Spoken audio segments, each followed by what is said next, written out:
Parking spot. We got here an hour early. I could barely get up into the booth because everyone was packed inside Union Stadium tonight. Yeah, this is going to be one that will be a huge implicator of where these two teams sit in the Greater Spokane League standings just 4 weeks into the season.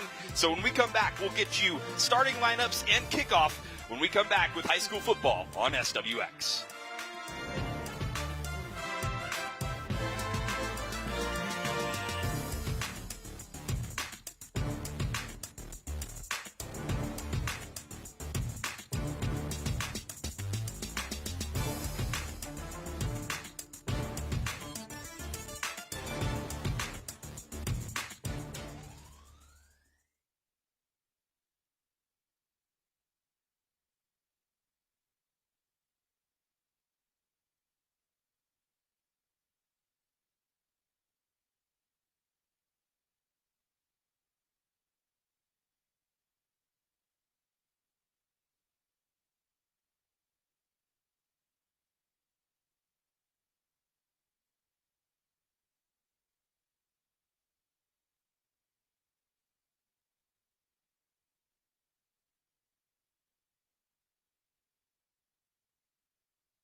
High school football on SWX is presented by Inland Power and Light Company, powering our communities since 1937. And there you see it. We are here at Union Stadium, the Battle of the Bell, the Mead Panthers. They're in their home uniforms, the blue with the gold lettering, and they came out of that Mead Panther ready to get things going with the Mount Spokane Wildcats. Wildcats, they're in their away jerseys, the white uniforms with the, I don't know, do you call that gray, a kind of blue helmet maybe there, Cole? Yeah, exactly. This is the game that you're looking forward to no matter what. I mean, high school football in the Inland Northwest, whether you're in Idaho or you're in Spokane, you've heard about Battle of the Bell. Mount Spokane Mead, this one always seems to live up to the expectations. Yeah, no, it definitely lives up to the expectations. Very few times do you get an atmosphere like this where these players can get out in front of all their friends, all their family members, aunts, uncles, you name it. Everyone comes out for this Battle of the Bell rivalry game. As both teams, special teams starting to take the field here. Looks like Mount Spokane will go ahead and kick off to Mead to get this one started.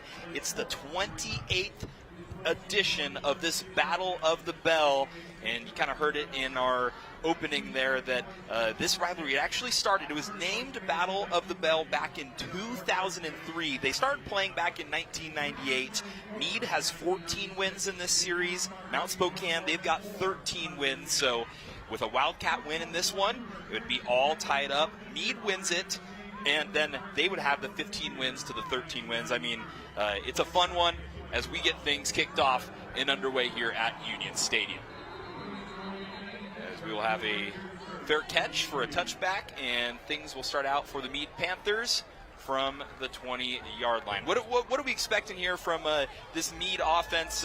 Max Fagau and some of these guys, they are potent for the Panthers. Well, something's got to give tonight. I mean, both offenses have scored a lot of points through the first 3 games, and then simultaneously both defenses have given up very few points. So it's going to be interesting to see, when these offenses match up with the defense, who comes out on top. As you see, quarterback Landon Thomas, the one leading out the Panthers here, as they got a pistol look to start things off. 3 wide receivers to his left. And he's going to play action, keep it on the keeper. And a nice read there to make sure he didn't give it off to Max Fagau and take what he could get, about 8 yards there on the first down carry. Yeah, it's good there. He had that read option, had a bunch of different, he could hand it off to the running back, throw it out to the bubble, keep it on the ground, gets him into a nice rhythm to start off this game. You see some of those stats for Landon Thomas. He's a senior quarterback. He's led me to, when they start off 42-7, 42-14, and 47-0 in their first 3 games, they're good on offense, and he's leading them. It's a quick pass out, a little screen, maybe bubble play there. Gets enough for the first down as Mead will move the chains. On the reception there was number 9, Lee Colomb, I should say, excuse me.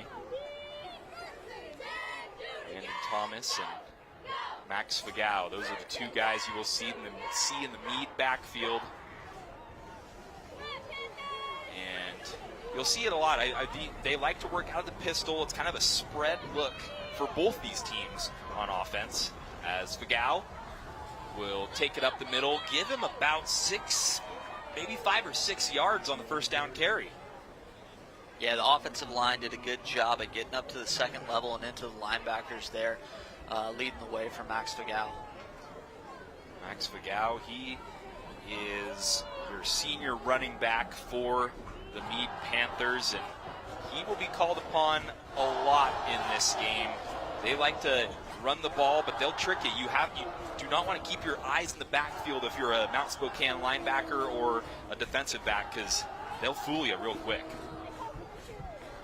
So here's the handoff in the shotgun, but brought down for a loss.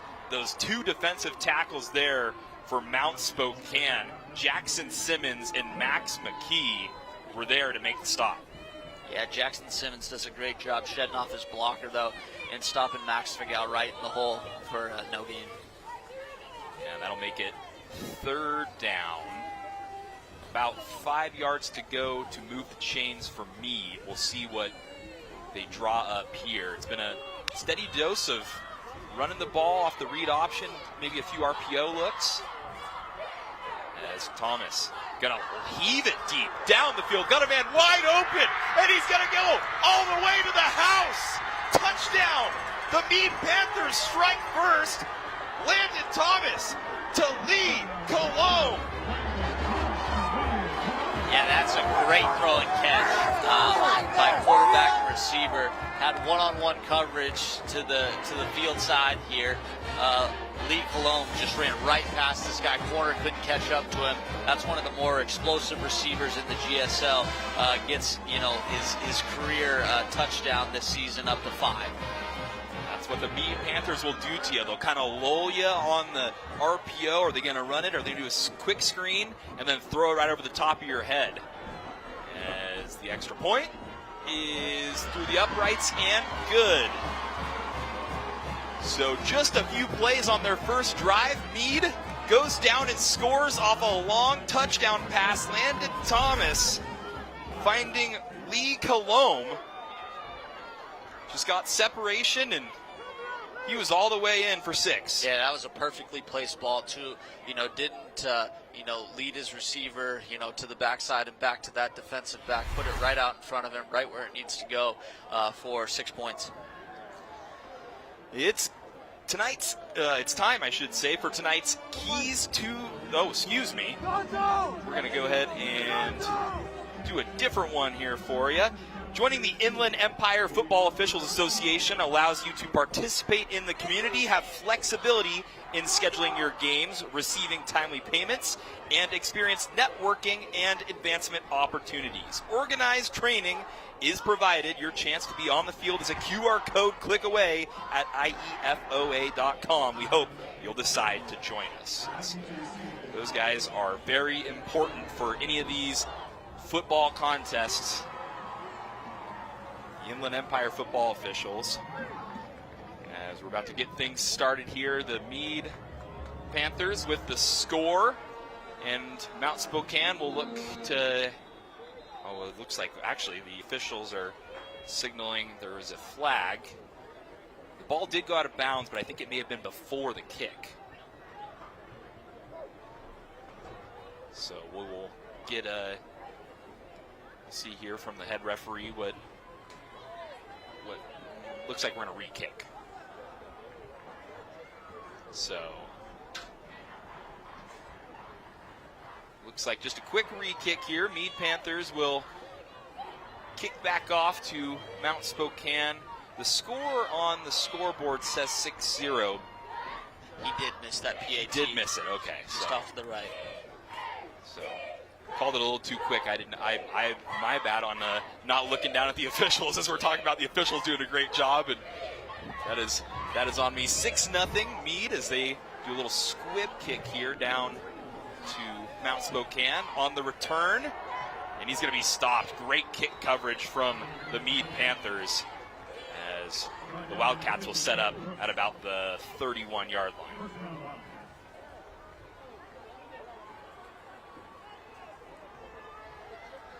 So just 9 minutes and 20 seconds. I mean, not even a few minutes in here. And Mead goes down and strikes first. But now we'll have to see what this Mount Spokane offense is made of and what they can answer. They have been just as efficient as the Mead Panthers, of course. Their 2 wins. 42-0 against Central Valley, 41-0 against Shadle Park. They are potent as well on the offensive side of the ball. Cade Strocher in at quarterback for the Wildcats. He's going to drop back, trying to avoid some pressure. He's going to just keep it himself and try and pick up a few yards. Yeah, these Mead Panthers are really led by their defensive line. Cooper Dines and Dustin Johnson lead the charge up front, and you can see the quarterback for Mount Spokane had nearly no time, had to scramble around just to pick up 2 yards there on that first down. As you see the starting offense for Mount Spokane, Cade Strocher, he's a junior, 6'5", 170, a big, tall quarterback, and he's just looking to get quick passes or hand it off to his running back, which is exactly what he does, as Ethan Williams was looking for some space, but Garrett Miller was there to make the stop. Yeah, again, just nowhere to run. The defensive line controlled the line of scrimmage there. Mount Spokane, you know, it's early in the game. You know, they're still getting a rhythm, but they might have to look at really looking into some screen passes and some misdirection to catch these Mead Panthers off guard. Yeah, something you'll see from both of these offenses. They like to spread you out and use as much of the field as possible. And just like that, in the gun, 3 wide receivers to his left and 2 to his right. Cade Strocher on 3rd and long. Just a quick pass over to the side, but that's not going to do it. Great defensive effort there by the linebacker. That was Michael Town on the tackle. He was there to meet the wide receiver in a hurry, and that'll bring up 4th down for Mount Spokane. Yeah, the Mead defense looks really stout. You know, the safeties came down, made a sure tackle there on the outside, gave up 3 yards, quick 3 and out to get their get the ball back into their offense's hands. So Mount Spokane looking to punt here, and they will get it off. And here's the return on the Mead side of things. Looking for some room. He's got it. Landon Thomas will get pushed out of bounds. He was looking for a for a late hit, but Landon Thomas will get pushed out, and the quarterback returning the punt. Yeah, he kind of stepped out there at the end, and I think if he would have sold it a little bit more, he could have got that 15-yard penalty, but stayed on his feet. didn't get it called. Smart move, taking a step out of bounds there, saving himself for the 3.5 quarters we still have to play. If I'm not mistaken, I think that was Cade Strocher that gave him the shove there. So you had two quarterbacks right there doing it the most for both teams. Is Mead, second drive on offense so far this game. First one ended in points, and they'll give it off to Max Fagau, who was met in the backfield and brought down. Great tackle by Mount Spokane. Looks like it was number 20, Logan Gaw. Sure, gator tackle up the middle there, stopping him in his tracks. Logan Daw, 5'10", 180 senior. He kind of will switch in a lot with these linebackers. The Mount Spokane defense, they like to run a 3-4 front. And so you'll see 3 down linemen. They'll try and bring up one of those linebackers to stop you. And just like that, Logan Daw was able to stop him for no gain. So 2nd and 10. Mead, a little bit of play action, and he's going to try and keep it, but he fumbles the ball. Did Mount Spokane fall on it? I think they may have. We'll look for the officials here to indicate, and they do. Yeah, got the ball back there. That's a big play by Mount Spokane. They had the 3 and out here, getting that turnover early in the game, marching the ball down here in Mead territory is going to be huge for their confidence and the momentum of this game. We'll have to see on this replay here. Not a bad, I think. Oh, he just lost it. He was losing his footing, and that was Jackson Simmons who got to him first. Kind of made him lose his balance, and I think he just lost the football. Yeah, just didn't have good ball leverage there. Slipped out of his hands as he was kind of stumbling forward. So Mount Spokane, crucial. Oh, turnover on defense, but then the response by the Mead defense. Wow. Max Fagau says, you know what? I'm going to try and get this ball back and bust through the offensive line. He comes right down the A-gap. Great tackle there on the quarterback to tackle him for a 3-yard loss. Yeah, do not sleep on this Mead Panthers defense. They've got last year's GSL defensive MVP, number 20, Garrett Miller, in the linebacker section. Defensive backs, they got a first-team GSL defensive back who's also the quarterback, Landon Thomas. I mean, Mead has a good defense. But a quick pass over to the side. Cade Strocher unable to connect with Rock Franklin. And there's that screen pass. They're getting so much pressure up the middle that they have to kind of try to slow those guys down, make them work sideline to sideline, and stretch this field out. They're not getting it done, in between the tackles, so we might have to move this game for the Mount Spokane Wildcats out to the perimeter. Cade Strocher's been very efficient. 5 passing touchdowns through 3 games and only 1 interception. Completion percentage is good. I mean, that's a really good for a junior quarterback. And 6'5", you can see over the line. I mean, great build for a quarterback. Yeah, he manages the game really, really well. See what he can do here. 3rd and long. Strocher going to decide to just tuck it and run, see what he can get with it, but he was brought down by a whole bunch of Panthers. And that'll bring up 4th down for the Wildcats. And you're pretty deep if you want to think that you're going to kick a field goal here. Usually in high school, you don't see a field goal from this far, so they're going to go for it. 4th down. 2 wide receivers each side in the gun. Strocher looking over to see the play call. And they're just going to take a timeout, want to see if they liked what they had from the Mead Panther defense, I'm guessing. Yeah, the Panthers have been running a lot of cover 4, so we'll see what they come out of the timeout with to attack that. 6-0, 5 minutes into this game. We'll be back with more high school football right here on SWX.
High school football on SWX is brought to you in part by Findlay Downtown Toyota on 3rd Street. If you're looking to score the best deals on your favorite Toyotas, come to Findlay. And by Top Dog Plumbing and Drain. Locally owned and operated, our pledge is to bring you unmatched service and expertise for your home or business. Don't settle for a good dog, go for the top dog. And we're back out here, Union Stadium, the Battle of the Bell, and we got a crucial 4th down here, and it looks like Mount Spokane has elected that they're just going to punt this one away. They came out before the break looking like they might go for it. They're kind of in no man's land right here. And they are kind of waiting. We'll see if they end up doing it. They're on the 36 of Mead territory, but they're just going to punt it away. Trying to get the coffin corner, but not going to be far enough. And I think this one is out at about the 20-yard line.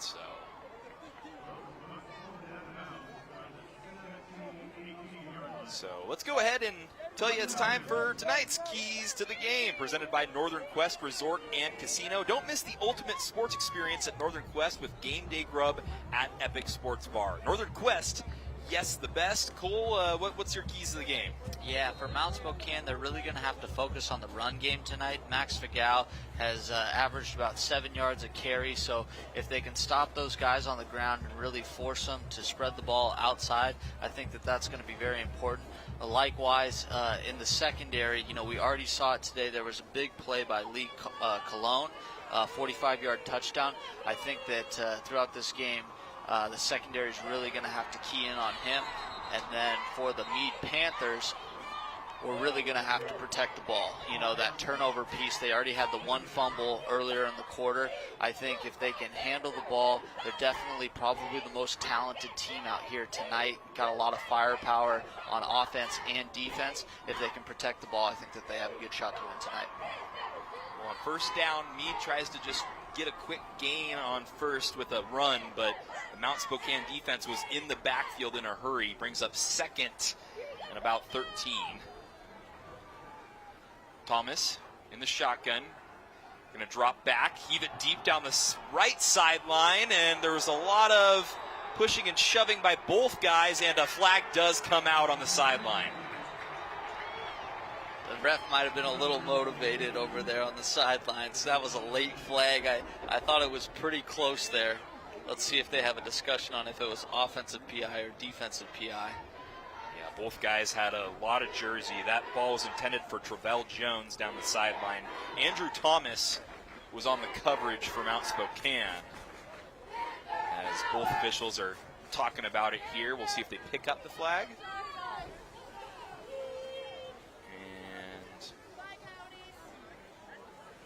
Still trying to make sure everything's sorted out. Oh, they are going to say pass interference. And that's a tough one there. I mean, both guys are running up the sideline. They're trying to, leverage themselves in the best possible position. Got a little tug by the DB right there. Maybe I don't see a whole lot, as far as a push-off or anything else goes. I don't know if that was the right call there by the official, but running down the Mount Spokane sideline might have been motivated by the coaches and the players to get that penalty. Anytime you see both players outstretched arms, it's really easy to see who's holding and who isn't. And that one, a bit of both there, is it's going to be 2nd and very long in his own backfield. Gets it out for about an 8-yard gain, but did he hold on to the catch? Oh, we got another flag out here. Hey, this is a rivalry game. You're gonna have some extracurriculars, but we'll have to see what that flag's all about. Yeah, it's getting a little chippy. They're gonna get him for a late hit. Looked like it was number 3 for Mount Spokane, the corner. Not Jackson Kelly. Johnny Haley, I think. Johnny Haley looks like he's gonna get a late hit. So back and forth we go. That one is a 1st down, so we go in reverse, and then we go forward, and now Mead will have the ball, as you can see there. Yeah, maybe a little bit extra there. Yeah, just not a smart play. I mean, you have them pinned back. you're down 6-0, not the time to really send a message on the sideline. Yeah, this game's still very close, and you can already feel it. I mean, everybody's just waiting to either get up out of their seats, and they might just have to, because Max Vigal will not be stopped on his way to almost a first down yardage, but I think it's going to be 2nd and 2. Vigal just keeping the legs moving. Yeah, great second effort there. Max Vigal likes to follow behind Dom Carr. You know, they've run that power counter play over on the right-hand side a couple different times tonight, but that seems to be their go-to for the running back. And that brings up 2nd and short here. Thomas going to just give it off to Vigal again. Vigal trying to follow his blockers, but a good stop there. I mean, the Mount Spokane defender got leverage, but it's still enough for a Mead Panther first down. Yes, same play right there. You know, they like that right-hand side, lots of down blocks, and then lead behind big number 57 there to get the first down.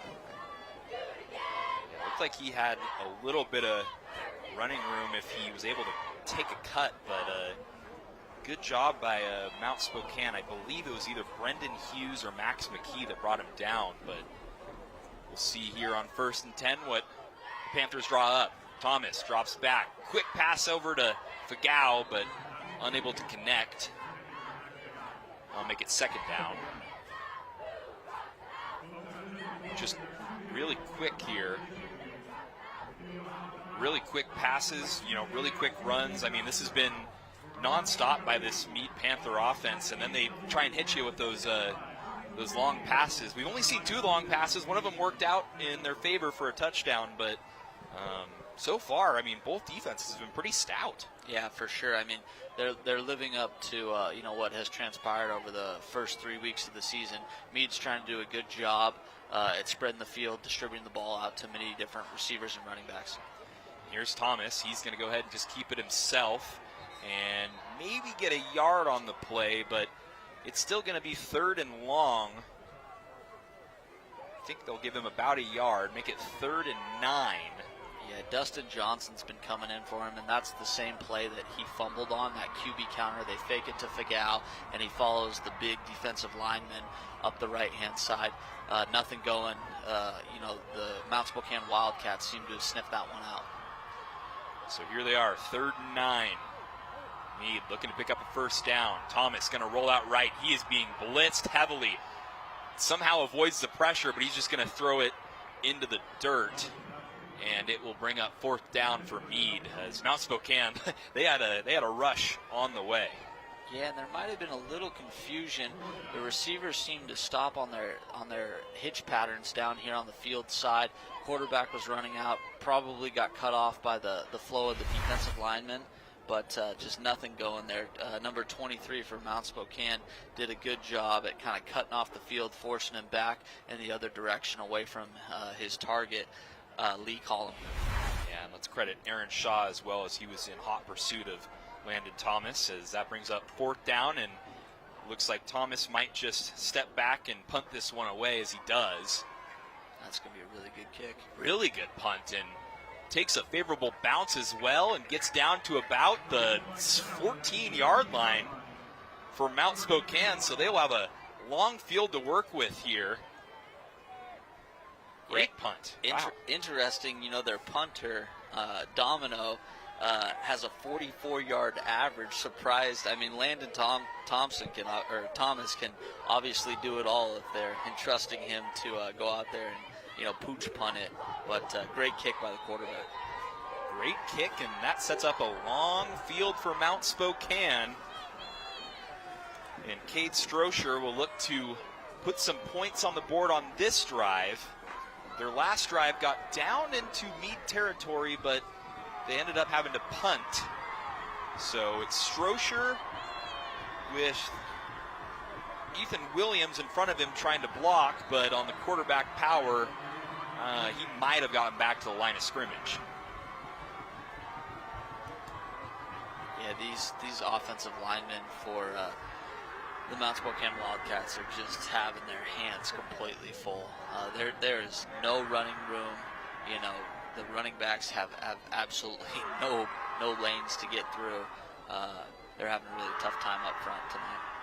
Yeah, that might be one of your keys too, is that battle in the trenches. I mean, senior, junior for the Mead Panther defensive line, senior, junior, senior for Mount Spokane offensive line. So we'll see how that battle goes. Strocher, quick pass over to the left side. He's got his man as the wide receiver gets about 5 yards to make it third and manageable. Couldn't see the number down there who caught the pass, but pretty good pass and catch there to make it third and manageable for Mount Spokane. Yeah, it looks like it was Jackson Kelly that caught the bubble screen up front. Did a good job, leveraging his blocker, getting up. Makes it third and manageable for the Wildcats. 3 receivers to his right, 1 to his left. Cade Strocher's actually going to go ahead and push Ethan Williams out to his left as well. Third down and about 4. Strocher drops back, looking for the out route. He's got it. Was it enough for the first down, though? Rashad Franklin seems to think so. And I think he does. Yeah, first down, Mount Spokane. A great pitch and catch, really quick there from Strocher to Rashad Franklin. Yeah, Rashad Franklin did a great job finding the hole right here on the bottom and doing a really good job at getting past the sticks. You know, the worst thing you can do in that situation is stop early and not get through the first down even if you get tackled. So great job by Cade Strocher to get the ball out of his hands. He was under pressure there at the end of that throw, staying composed and delivering the ball on time. So some positive momentum for Mount Spokane, and that will do it for the first quarter of action. So far, 6-0 Mead Mount Spokane. We'll be back with more Battle of the Bell after this.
Tonight's coverage of high school football on SWX is brought to you in part by Northern Quest Resort and Casino. Don't miss the ultimate sports experience at Northern Quest with Game Day Grub at Epic Sports Bar. Northern Quest, yes, the best. And back out here, you see the Battle of the Bell. Since 1998, these two teams have played each other, and it is a close rivalry series. And let me tell you, the 28th edition so far has lived up to that mantra. Just 6-0 Mead in front as we start the second quarter of action here. Noah Schmick alongside Cole Karstetter as it is 1st and 10 for Mount Spokane. A pump fake and throw over the top, but he can't connect with his wide receiver, Rock Franklin. Good defense there by Mead. Yeah, great defense there. really, honestly, a 50-50 ball. Both the defender, quarterback does a good job putting it right in between that corner and safety. But number 6 for Mead, looks like it was Landon Thomas, did a great job. The quarterback, he punts, he throws, he breaks up passes. He does just about everything out here on the football field. Yeah, Luke Marchessault right there and on the stop as well. That was good coverage down the field, and Mount Spokane just trying to get some positive momentum. They got the first down, but they are still deep in their own territory. Wildcats just going to give it off to the running back up the middle. I believe that was Ethan Williams on the carry. Actually, excuse me, number 1, that was Rashad Franklin on the carry. And that'll bring up 3rd and about 8. They've had quite a bit of success in their empty formation, just as far as spreading guys out. We'll see if they go back to it here on 3rd and 8. 3rd down and 8. You'll hear a lot of these Mead Panthers start making a little bit of noise. Not besides the one touchdown throw we've seen. Both of these student sections have been relatively quiet. See if they got something to cheer about here on the Mount Spokane side. Cade Strocher going to throw it over the middle. The pass was way over the head of Rock Franklin, but there is a flag on the play. Yeah, it looks like Marchessault just, prevented them from getting him to a spot, held him up right, as he was transitioning into that slant pattern. Ref saw it the whole way. You hear the white hat there. That is a pass interference, and that will give Mount Spokane Wildcats a first down. Second time that's happened, Mead took advantage of that on their last series, a late hit out of bounds. Both of these teams have a couple things that they can obviously clean up to get the ball back into their offense's hands. I was wondering, the throw was over the head, but I think it was just because the receiver couldn't get to his spot. So Strocher, quick pass over the right side, and it is caught, and still on his feet, going to get enough for a first down was Jackson Kelly. Kelly, a good 13 or 14 yards on that quick catch and run. Yeah, good job by the receiver there. Let his blocker kind of set up that block, broke a tackle, got up the sidelines for a 10, 12-yard first down. You see that a lot from these offenses, like to spread you out, and they make a lot of the receivers do a lot of blocking, but there, did he stay in? No, he stepped out of bounds. So Rock Franklin, another quick catch to Franklin. He tries to tiptoe up the sideline before he's forced out of bounds. I think they're going to mark him out pretty early on that catch and run, so he only got about 3 or 4 yards on the game. Yeah, great job by Franklin there. Second ditch effort, getting off the corner, getting up and making it a positive gain. That was looking like a sure tackle for loss. We'll have to see what head coach Kyle Snell does. He's done a lot of those head coach Terry Clorer, he's done a lot of those quick throws over to Rock Franklin. And this time they got the motion man looking to run it out of the Wildcat. That is Rashad Franklin, and he will be brought down by a whole pack of Panthers there. Wow. First to get to him, I think, was Tice Tuggle. But there was a whole bunch of Mead Panthers in that backfield. Yeah, that was a true swarm tackle. Yeah, Tice Tuggle. I think we also got Michael Town. Max Fagot was in there. Yeah, they were in there in a hurry. That makes it 3rd and 10 for Mount Spokane. Looks like we're going to get one-on-one coverage potentially at the bottom here. Let's see if the quarterback comes down to his receiver on the bottom side of your screen here. 3rd and 10.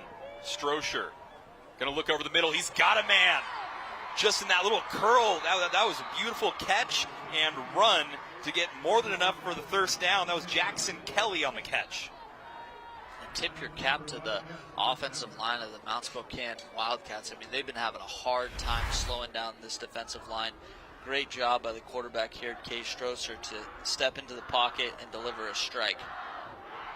That was a dart right over the middle and made it look almost too easy there. Jackson Kelly gets the first down, and all of a sudden, the Wildcats have the momentum on offense, and you can see those Mount Spokane students having something to cheer about now with 9 minutes and 30 seconds left here in the second quarter. Motion man, give, and looks like about 5 or 6 yards there for, I think Kate Strocher was the one that actually ended up running that ball, so. Or Rock Franklin, excuse me, was the one that ran the ball there. Yeah, it's an interesting play concept. I mean, that receiver's coming right across the formation. You would expect him to keep turning it out wide, but looked like they designed that one to go right up the A-gap. So here's Cade Strocher. Going to give it off to his halfback. And Ethan Williams will be brought down. Man, one side does something well, the other side responds right back. That's Max Fagau on the sure tackle, and that'll make it 4th down.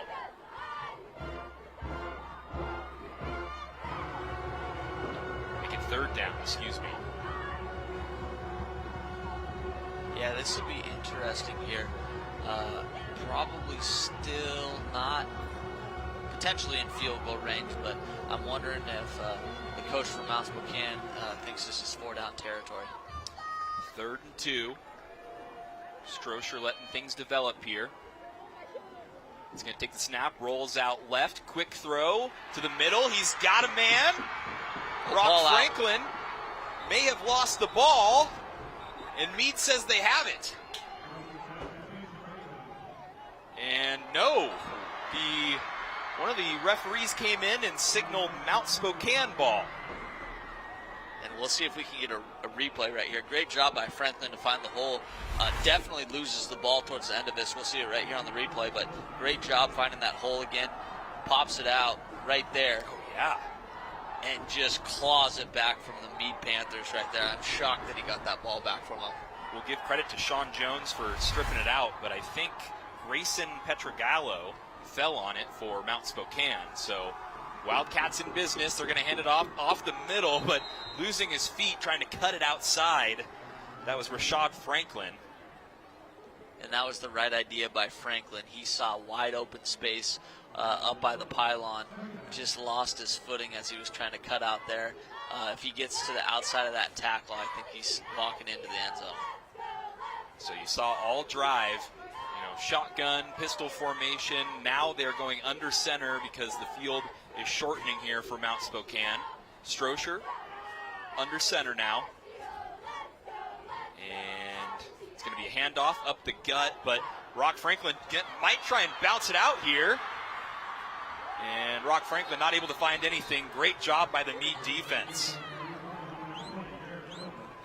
Great job by both teams there. I mean, the Mead Panthers defensive line has done a good job at, stopping any sort of penetration, and great second effort right here. He stopped in his tracks, trying to make something happen to get back to the line of scrimmage. Great job by both teams there. Yeah, I think Cooper Deans was in there and then got pancaked, but it forced Rock Franklin to then, reverse route and try and find some more green grass if he can. So make it 3rd down here at about the 7, 3rd and goal. Mount Spokane, quick rollout. Strocher looking for anyone. Going to find someone over the middle, but he dropped it. I think Rashad Franklin was trying to catch that for a touchdown, and I think, just sometimes the hardest ball to catch is the one when you're wide open in the end zone. God, that was a great strike. I'm not sure what happened. I thought he caught it the whole way. There was 2 receivers that were wide open in the back of the end zone here. Oh, yeah. Just goes right off his fingertips. Sometimes you're like, wow, no one's around me. I just got to make the catch, and that's the hardest part. So yeah, there was a lapse in communication between the Panthers there. Probably going to go see that concept again later in the game. So that'll bring out the field goal kicker. That is Andrew Thomas. It's going to kick it up and through. He does. So make it 6-3. Mount Spokane puts points on the board, but it was not a touchdown. 6-3, Mead out in front. We'll be back with more high school football right here on SWX.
High school football on SWX is brought to you in part by Titan Truck Equipment, Northwest family-owned. Outfit your truck by visiting us in Spokane Valley, and follow Titan Truck on Facebook, Instagram, and YouTube. And by Surf Pro of Spokane County. If your home or business is ever damaged by fire, water, or an unexpected incident, trust the pros at Surf Pro of Spokane County to make like it never even happened happen. As we are just about set to get things going here, second quarter, just about 6 minutes left until halftime. Noah Schmick alongside Cole Carstetter as we are here for the Battle of the Bell, 28th edition, and let me tell you, we were kind of expecting, we weren't sure maybe it's going to be a shootout. Both teams have put up a tremendous amount of points over their first 3 games, and all of a sudden, we're, more than almost 20 minutes into this game, and it's only 6-3. And the Mead Panthers are looking to get the ball back and maybe try and get something going here as the kick return out to about the 36, 37-yard line. Yeah, so both teams have got about 2 series under their belts to kind of figure out, what their rhythm looks like on offense. But, to your credit, these defenses, whether it's been in the red zone, obviously some of these penalties and drop passes, they've kind of shot themselves in the foot. But at the same point, we'll see if that progresses or if these defenses stay pretty stout throughout the course of the game.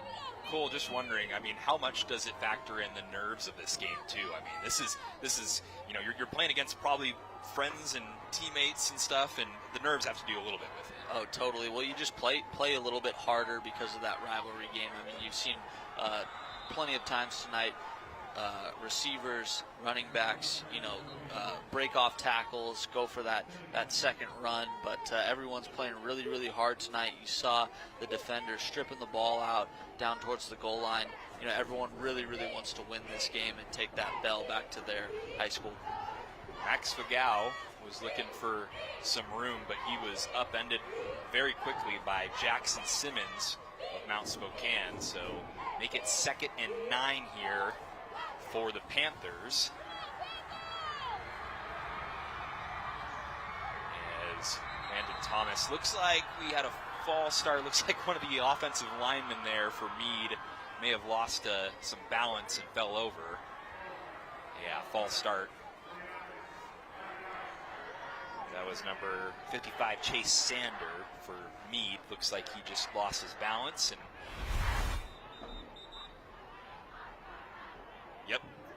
may have tried to get a little bit of a head start too. Definitely tried to get a head start on this pull. We'll see if they go straight back to that play. Same motion man there. Fagau comes up towards Thomas, and Fagau's going to try and run this one ahead. Man, just keeps the feet moving. And gets about 7 yards or so. Make it 3rd and 8, 3rd and 7. Just a quick, easy Landon Thomas to Max Fagau. You're going to see that a whole lot more in this game, especially with how this game has transpired over the first quarter and then some. It's Thomas and Fagau in the backfield for the Panthers. They'll bring him up, and they're going to roll right. On the pass, it is caught. And enough for the first down there. Lee Colombe. First down, Mead Panthers. Yeah, Colombe did a good job getting past the sticks there. And I'm actually surprised that Thomas hasn't gone back to him. He had that big touchdown. We'll see the replay here. Gets out to the sidelines, great pitch and catch, but I wouldn't be shocked if they go back to the Lee, here in the future. He's one of the better athletes. Definitely a speedster out there on the top of your screen. So it's Thomas with Fagau one more time here in the backfield. Thomas, quick throw over to Colombe, and Colombe caught that on the ground, so no gain, gets to the original line of scrimmage, make it, maybe he did get a yard, 2nd and 9, 2nd and 10.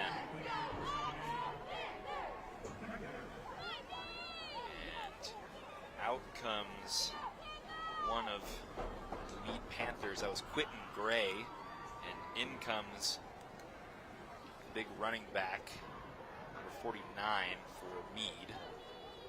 Yeah, it's Dustin Johnson. They like that QB counter when he's in the backfield with him, with that fake to the running back. This time you're going to get a lead block out the front. Yeah, Max Fagao just following him and gonna try and turn it up the field. He's still on his feet and he's pushed out of bounds. A great, man, almost 15, 20-yard gain for Max Fagao. And Dustin Johnson does a good job here. I don't think the corners really had the courage to go up and try to take him on one-on-one. You see him come up here. No safety really, tries to take him out and stop the penetration by the running back there. Wow, made that second down. Yeah, made that look easy. Just follow your blockers. And I saw that substitution. Dustin Johnson came in, and they'd love to have him in the backfield and hand it off behind him as he's still back there. And Fagao will go out. And in comes, they're going to fake it to the halfback. Like the guy coming in is Hayden Coons. And Mount Spokane sniffed that out. They must have done a good job at identifying that formation, that split back with Dustin Johnson in the game, because they ran it 3 times. They got a tackle for loss. The QB fumbled initially, and then there you go again and see another 3-yard TFL. I don't know if I'm going back to that one if I'm the Mead head coach. Yeah, great tackle, and Mount Spokane gets them in a 2nd and long situation here. As looks like head coach Kyle Snell is going to change up the play call. And we have a timeout or we have a false start? Appears to be a false start. I think one official is saying false start.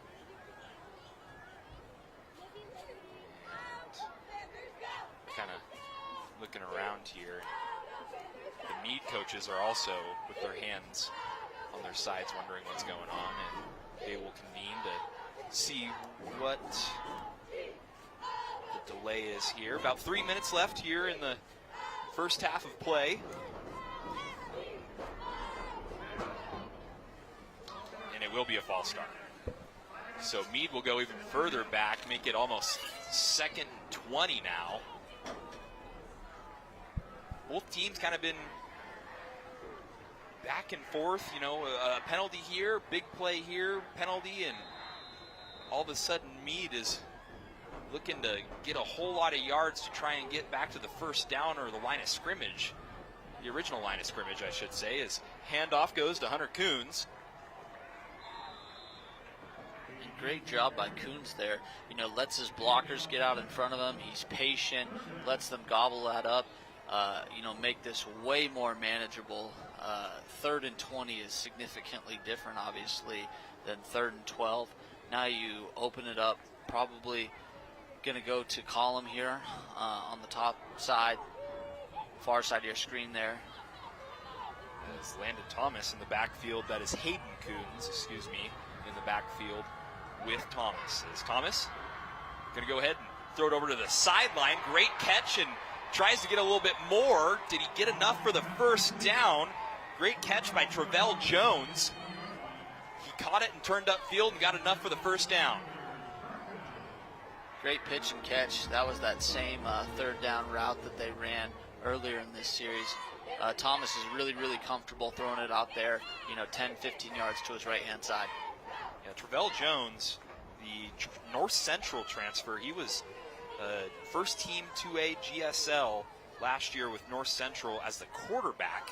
Comes here to Mead and is now playing wide receiver and is one of Landon Thomas's favorite targets. But this time, Thomas trying to get it out to the side, and he does to Luke Marchessault. And Luke Marchessault is going to get about 5 or 6 yards, make it 2nd manageable.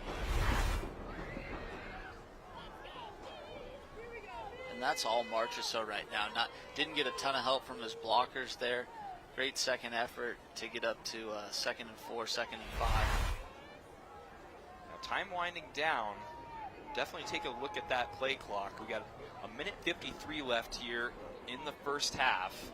The Panthers have driven down here deep into Mount Spokane territory. Thomas going to give it off to his running back, Max Fagao. And Fagao is not going to get the first down. And it looks like it's going to be 3rd and inches, maybe a 3rd and a foot for Mead. Yeah, and this is a really, really important series.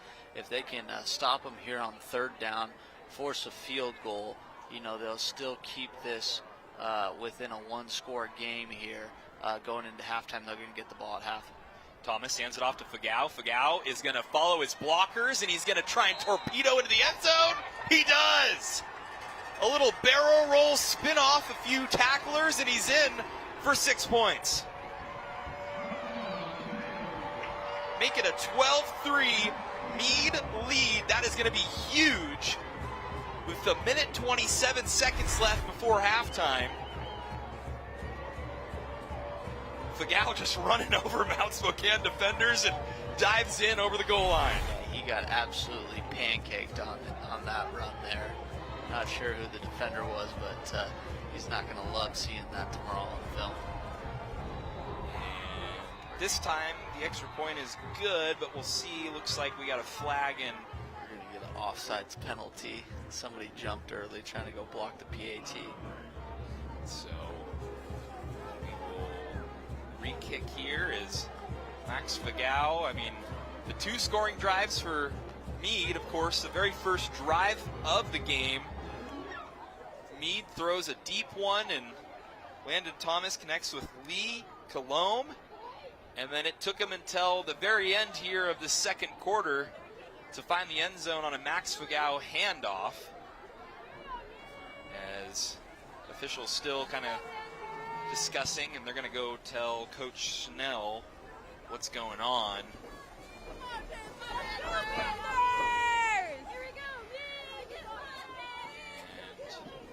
we'll have to see. For the time being right now, it is a 12-3 Mead Panthers lead. Looks like they're going to bring the offense back onto the field. 2 fouls on the play, both on the defense.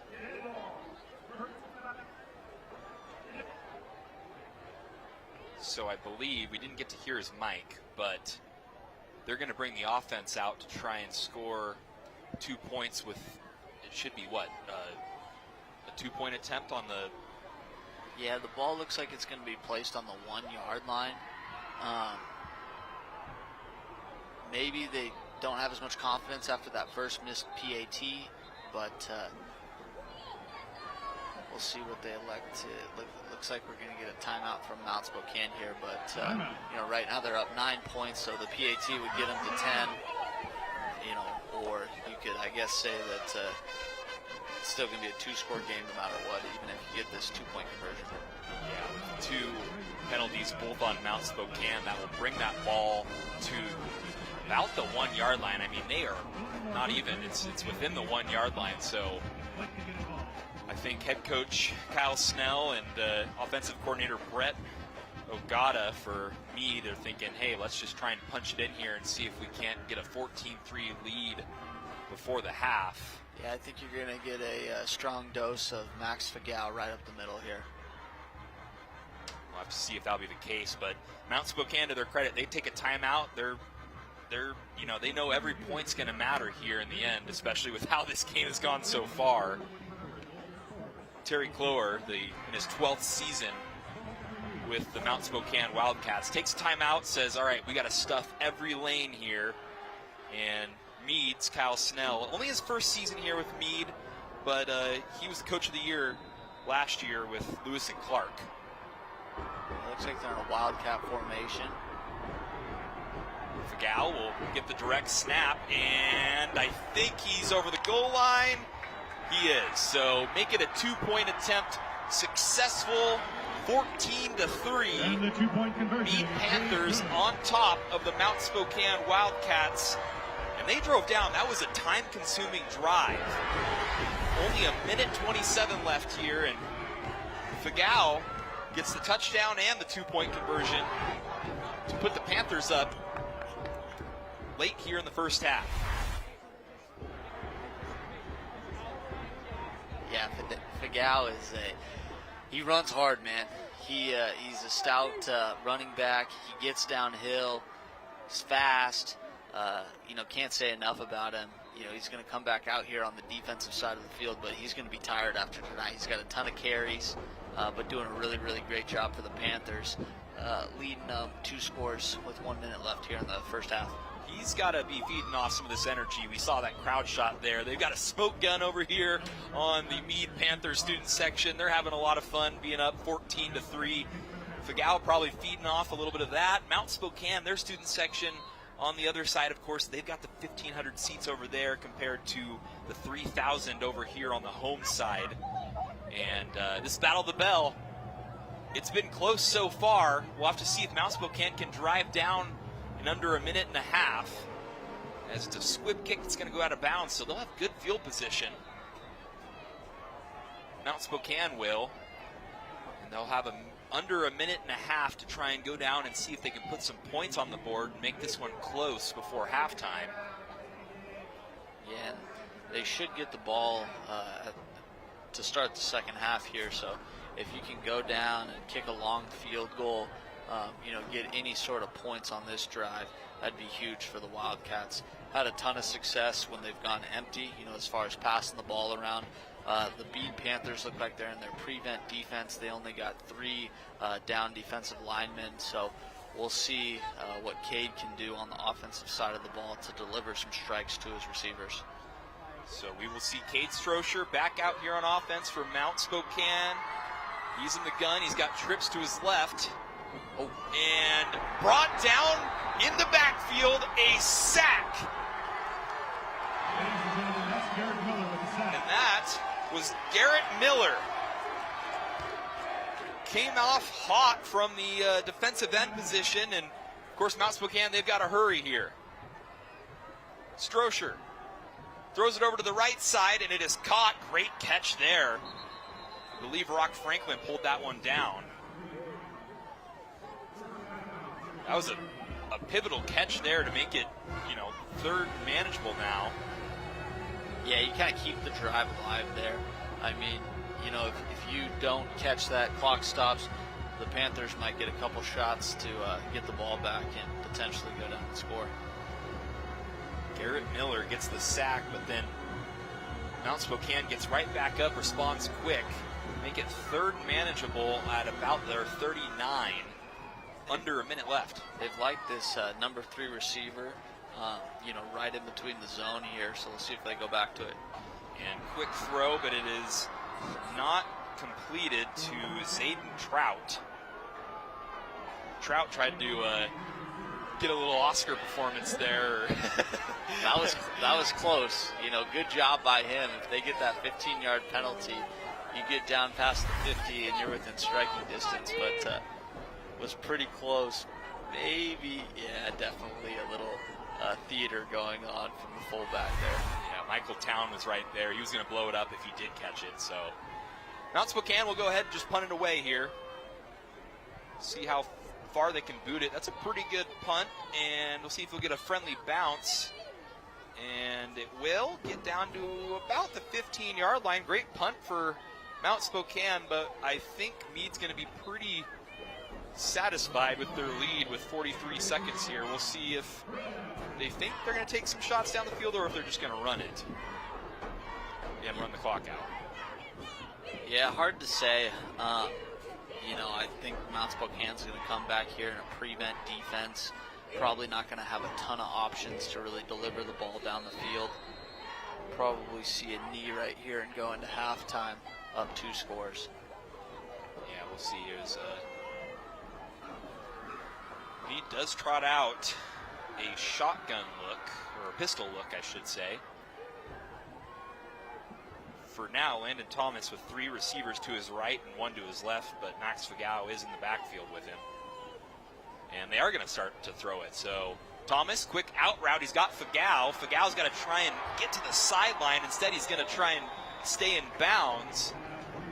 But I think Mead's got a timeout, unless they're going to just try and keep things going here. They are. As the time will start with the chains moved. Under 30 seconds to play. They've got to hurry up. Landon Thomas will motion Fagau, and Thomas going to just heave it deep. He's got a man, but I think he overthrew Travell Jones. I think Jones is looking for a flag. Yeah, Travell Jones is not going to be happy about this. The defensive back completely stops him in his tracks. Doesn't get the call here down on the bottom of your screen. Let's see, you might not be able to see. Yeah, we didn't see from that replay angle. Weren't able to see it there, but the cornerback did a good job at just completely getting in front of him and making Jones run, outside of him and taking away that direct lane. Yeah, that was Rashad Franklin on the coverage. And Thomas going to try and throw it again, and ooh, man, that one almost intercepted. That was Xander Nadherney that was right there to, man, he could have stepped in front of that, and he had green grass in front of him. Yeah, they caught a break there. If he catches that, probably getting tackled by Thomas, but you're right back there in field goal position. That's the risk you run by trying to get down the field and score. Wouldn't be surprised if they put it on the ground now. Yeah, he's trying to get the out route to Travell Jones. But now with 15 seconds left, we'll see if they just decide to hand it off or if they take one more shot. And they will. They give it to Max Fagau, but Fagau's got a lot of room. He's going to rumble and stumble his way to the 50-yard line. They're probably going to call a timeout. Yeah, Coach Snell is out on the field trying to get a timeout. Just a little halfback draw, and all of a sudden Max Fagau gives you 25, almost 30 yards on the carry. I couldn't tell if Coach Snell was blocking or he's calling a timeout there. He was way out there past the numbers as that play concluded. Yes, Johnny Haley brought him down, and that ball is going to be spot at the 48, so maybe one more play to throw a Hail Mary and see if you can't score another touchdown here before the end of the half. Well, they've got weapons, between Jones and Collum. If they can, maybe come out in the empty formation or tag formation and get a one-on-one scenario either to the top or the bottom of the screen, you might have a chance to come down with the 50-50 ball. What is a 14-3 lead right now? We weren't sure if Mead was going to try and take some shots. They decided to go for it, and then that last play was just, halfback draw, just, maybe run the clock out, and I think Fagau said, oh, I've got room. Let me get as much as I can, and yeah, now, you got wide receiver, you got Luke Marchessault, you got Travell Jones out there, Lee Colombe, who already has a touchdown catch. So Landon Thomas has weapons to throw to right now out there. And you can believe that they probably will. 6 seconds. He's probably just going to heave it here. Landon Thomas steps up in the pocket and throws. But he overthrows Travell Jones. And we do have a flag on the play, but unless we have an untimed down, that should do it. We'll wait for the official here. Looked like that was just a post route to Travell Jones there. Yeah, Mount Spokane did a good job. They brought a defensive lineman out there to jam Travell at the line of scrimmage. Yeah, so. And the quarterback was just heaving it up there. Didn't really have a ton of options. We go into the half, 14-3.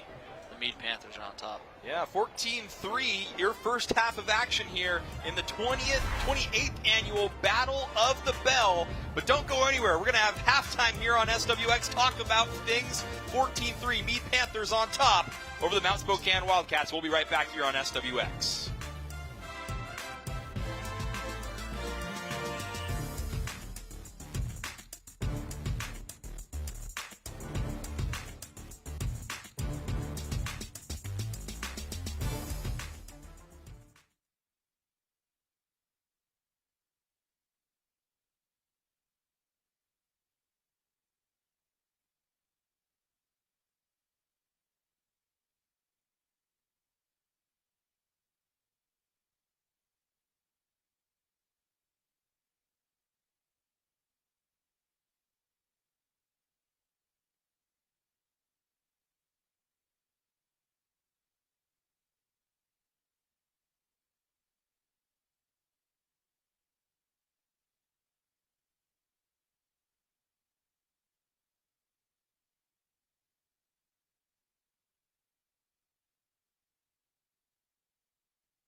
Welcome to Halftime on SWX, brought to you by Spokane Colleges, an education designed with life in mind.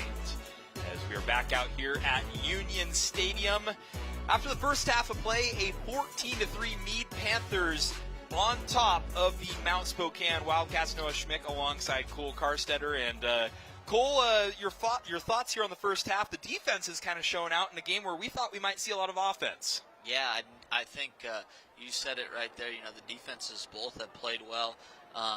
Mead got that late score there by Max Fagau late in the second quarter right before halftime, and then had a little bit of a drive to end it there. But really, this game has been knotted up at 6-3 until the last 2 minutes. Yeah, we'll have to see if the offense starts to kind of click here for both teams. But so far, Mead, they came out with a strike here on the first play of the game. Landon Thomas to Lee Colomb. As Colomb hauled that one in, a long touchdown pass. We thought we might be in for a shootout. This game might be all off the rails, but then we didn't see another score until Max Fagau finds his way into the end zone with a minute and a half left in the first half. And other than that, those were our 2 touchdown scoring plays. The Mount Spokane Wildcats, they have gotten into Mead Panther territory. The problem is they're just not finishing the drives. Yeah, they had a missed opportunity on the drop touchdown pass, had to settle for a field goal. That really, if we're looking at 14-7 versus 14-3, that makes all the difference in the world. But I can't say enough about the Mead Panthers. I mean, they've been distributing it to Fagau, to Colin. Jones has had a big impact on tonight's game. Thomas is playing both ways. He's punting the ball. They're really dynamic on offense, and they can do a lot of things.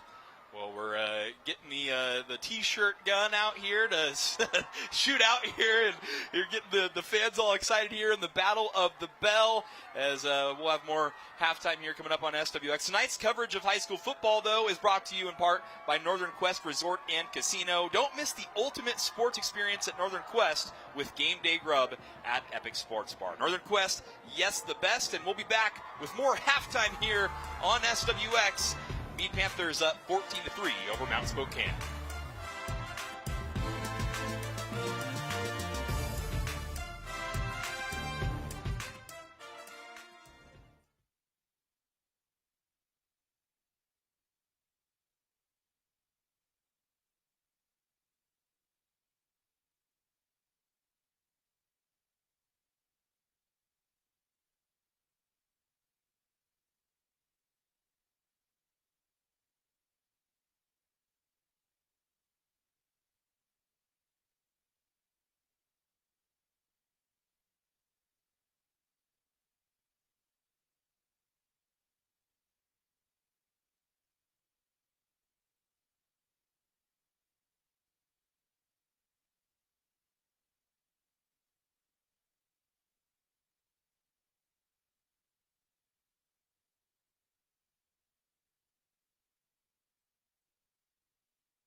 High school football on SWX is presented in part by P1FCU. Are you looking for a free checking account? P1FCU's Ascent Checking is free checking that can earn you dividends. Open your account at p1fcu.org. And it's time to take another look at tonight's Keys to the Game, brought to you by Northern Quest Resort and Casino. Don't miss the ultimate sports experience at Northern Quest with Game Day Grub at Epic Sports Bar. Northern Quest, yes, the best. Cool. How are these Keys to the Game looking so far? Yeah, so Mount Spokane will definitely want to continue to focus on the run. I think Max Vigal is going to get a bigger dose this second half as they take a pretty commanding 2-score lead. And then on the offensive side of on the defensive side of the ball, the secondary is going to have to try to protect Jones and Lee Collum for sure. If the Panthers can stay turnover free and not give the Wildcats any additional possessions, I think that that will definitely lead to a great outcome throughout this game tonight. Perfect. Well, thanks so much, Cole, as it is a 14-3 Mead Panthers on top of the Mount Spokane Wildcats. When we come back, we'll have more halftime here on SWX.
Halftime on SWX was brought to you by Spokane Colleges, an education designed with life in mind. As we're out here at Union Stadium, Battle of the Bell, 14-3, Mead on top of Mount Spokane. And Mead, they started with a touchdown drive. They've ended with a touchdown drive. But for Mount Spokane, Cole, what do they got to do to get an offensive rhythm going? Well, they definitely, I thought Cade Strosser's actually done a pretty good job at managing the game. He's had a little bit of success, whether it's Rock Franklin or Rashad Franklin. Finding those receivers across the middle of the field, they've had some success, but really hope that their defense can force another turnover. We almost saw a pick six here, to end the half. Mead was trying to come to their comeback down here on the bottom of our screen. It slipped right through the linebacker's hands, but I think if they can do a good job at trying to steal a possession back, they might have a shot to get back in this game. Well, we'll see if they can do it. 14-3, Mead on top of Mount Spokane. We'll come back. We'll have second half action right after this.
High school football on SWX is presented in part by your local McDonald's restaurants. Proud sponsors of the McDonald's Team of the Week, featured every Friday night at 11:15 on NonStop Local KHQ in SWX Overtime, starting in mid-September.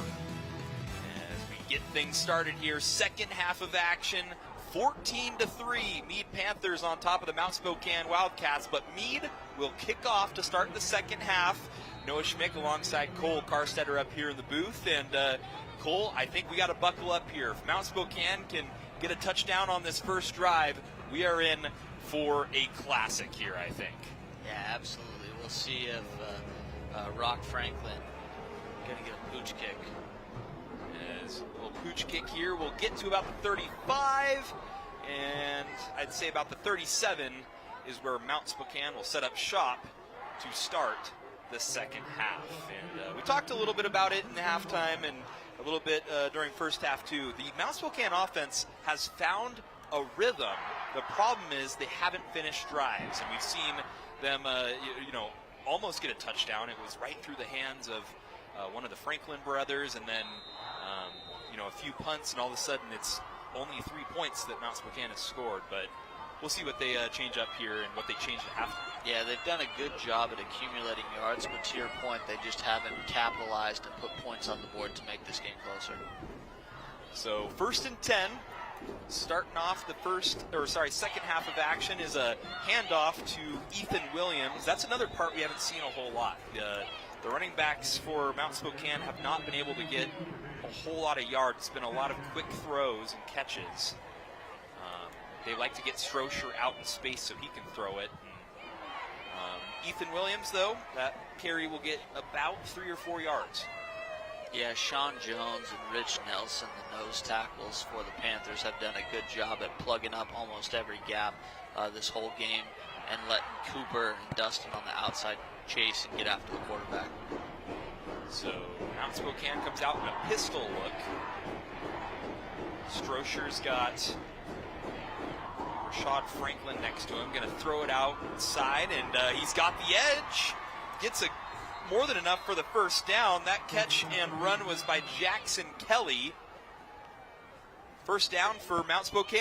And Mount Spokane's got the athletes to do it. I mean, Jackson Kelly does a good job. That's breaking off an arm tackle, getting past the linebacker between Kelly and the Franklin brothers. They're doing a great job at catching the ball in space and capitalizing in open field. Great block, I should say, by Franklin, and Lee Colombe kind of overran that play. So make it 1st and down, and hand off to the motion man, and he's tripped up in the backfield. It looked like Quentin Gray was trying to get the edge, and I didn't get the number of who stopped him, but good tackle for loss. Yeah, again, the defensive line for Mead's able to stretch that out, allow the safeties and the corners to pursue tackle. The jet sweep there, good job, by the defense there, getting a good tackle for loss, making it hard on the Wildcats, forcing a second and long. So 2nd and 12, right at the 50. Strosher will roll left, set his feet, throws to Rock Franklin. Rock Franklin's going to cut up field and get some more yards after catch, and we'll get a first down along with it. So a 2nd and 12, no problem. The Wildcats will move the chains. Got great second effort here. I mean, this is how they're going to win the game. Breaking off another arm tackle, juke in the corner. That's exactly what we're talking about as far as if they want to stay in this game, they're going to need to capitalize and take one of these to the house. 1st and 10, Strosher with 3 receivers to his right and 1 to his left. They're just going to give it off to Ethan Williams, though. And Williams, man, he has not found a whole lot of running room up the middle there. Max Vigao was there to stop him after about a gain of 2 or 3. Yeah, just nothing up the middle. It's so hard to run on this front seven. They're doing a really great job. Going to try to have to pitch out some more bubbles, get these guys moving. Mount Spokane hasn't come back to the screen pass yet in the second half. I know it's early, but tried it once for an incomplete pass. We'll see if they can try to catch these guys off balance and get a draw or a counter to slow down this defensive lineman. Strocher is going to motion Rashad Franklin out, and Strocher is going to try and get a inside little wide receiver screen there to rock Franklin, but it was broken up there by the big Cooper Daines. Yeah, Cooper Daines did a good job at sniffing that one out. Felt that offensive lineman kind of let him through, picked up on it immediately, batted the ball down for a PBU, almost got an interception. So you kind of wonder there. You see Kate Strocher talking with offensive coordinator Danny Figuera, and yeah, you just see nothing going there on that screen pass. But see what the offensive coordinator is. I mean, he is animated on the sideline right now. So they're going to look to throw here. Strocher, and he will get it out and make it about 4th and 2, 4th and 3. After the catch and run there by Ethan Williams. Yeah, and I think this is definitely 4-down territory. If you can get the first down here, you're close to the red zone. I think that the Wildcats definitely have to look at maybe coming back to that option route by the number 3 receiver down here on the bottom. They'd like to go to the Franklin brothers that find these holes right in the middle of the Mead zone. 4th down. This is a big one. Strocher going to try and get it to Rock Franklin, but Franklin tried, outstretched arms, just couldn't bring it down, and it'll be a turnover on downs. Mead will get the ball back. That was a big one. Yeah, just rushed his pass, a little too high, just outside of the reach of Rock Franklin there.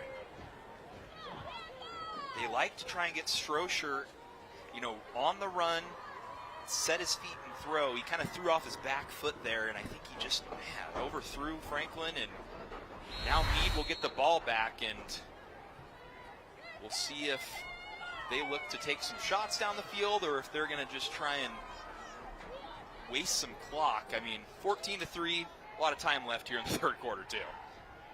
Yeah, it looks like you're going to get Dustin Johnson, the big defensive lineman, as lead blocker. Yeah, Landon Thomas just going to hand it off here.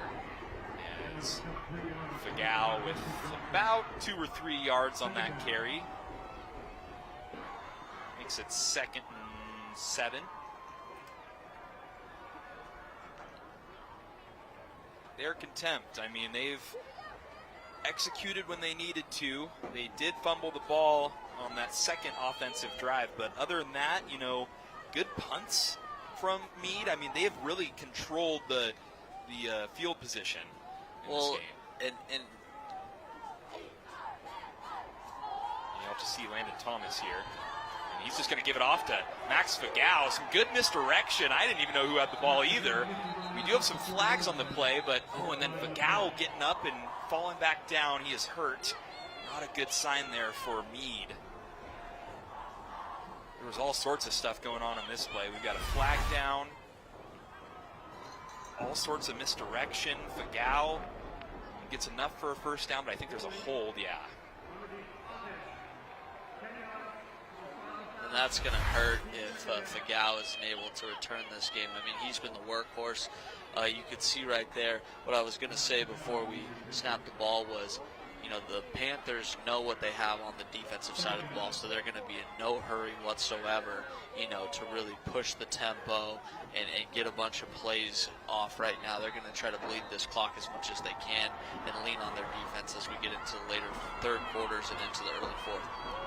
So 2nd and long now. In for Max Fagau comes Hayden Coons, and they will hand it off to Coons. Coons will follow his blockers. A really nice gain. Going to make it 3rd and manageable. Got about 10 yards on the play. Just following his blockers, and also coming in, Dustin Johnson, the big running back, almost acts as a fullback. So make it 3rd and about 4. Thomas in the pistol. does a hard count there and then looks over to the sideline for the play. Hands it off to Coons. Coons has the edge, and I think he's got enough for the first down, but we do have some laundry on the field. Coons is doing a good job at being patient behind his blockers and letting those offensive linemen really establish what side of the defender that they're going to block. But 2 holding calls for the Mead offensive line. They get this positive momentum and then immediately go back.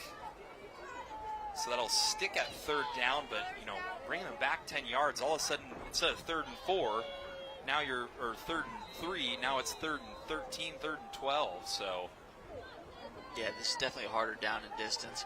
Haven't been back to Lee Collum. He's at the bottom of your screen here.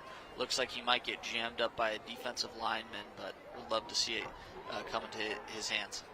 As Thomas going to throw it, and that ball, he may have let that one kind of go as it hit the ground before it got to his intended wideout. And just like that, 2 holding penalties definitely does not help you out, as Mead will be not too happy with the momentum they looked like they had. They had a few first downs, but called back by 2 holding penalties. And now 4th and 11. As you can see, Coach Snell, not a happy man.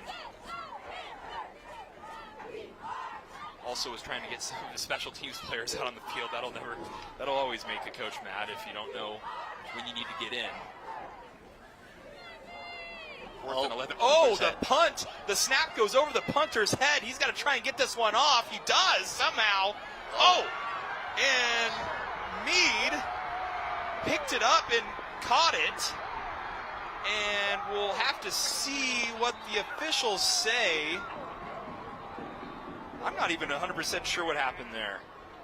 Yeah, we're definitely going to get a roughing the punter in the end zone. Yeah. Which should make it a first down. And then as far as the punt goes, I'm not sure that the offensive receiver, can pick that ball up and run it. I didn't think so. If it doesn't touch a defender. And then you got another penalty on a blindside block as he was running down the field. So we're going to see the refs might reconvene for a while here, trying to figure out all of the different aspects of this play call. Because the ball was punted. I didn't see the ball get touched when he punted it. Kyle Kilman for Mead caught it. And so then you'd think the ball is dead right there. But for some reason, I think Kilman thought the ball was touched, and he decided to pick it up and run, and the officials did not stop the play. And he was pretty set on saying that he got a first down, but I think this is going to be all sorts of different. I think what's going to happen here is the Panthers are going to get a first down, but then the ball is going to get placed kind of back towards that 20, 30-yard line, offsetting.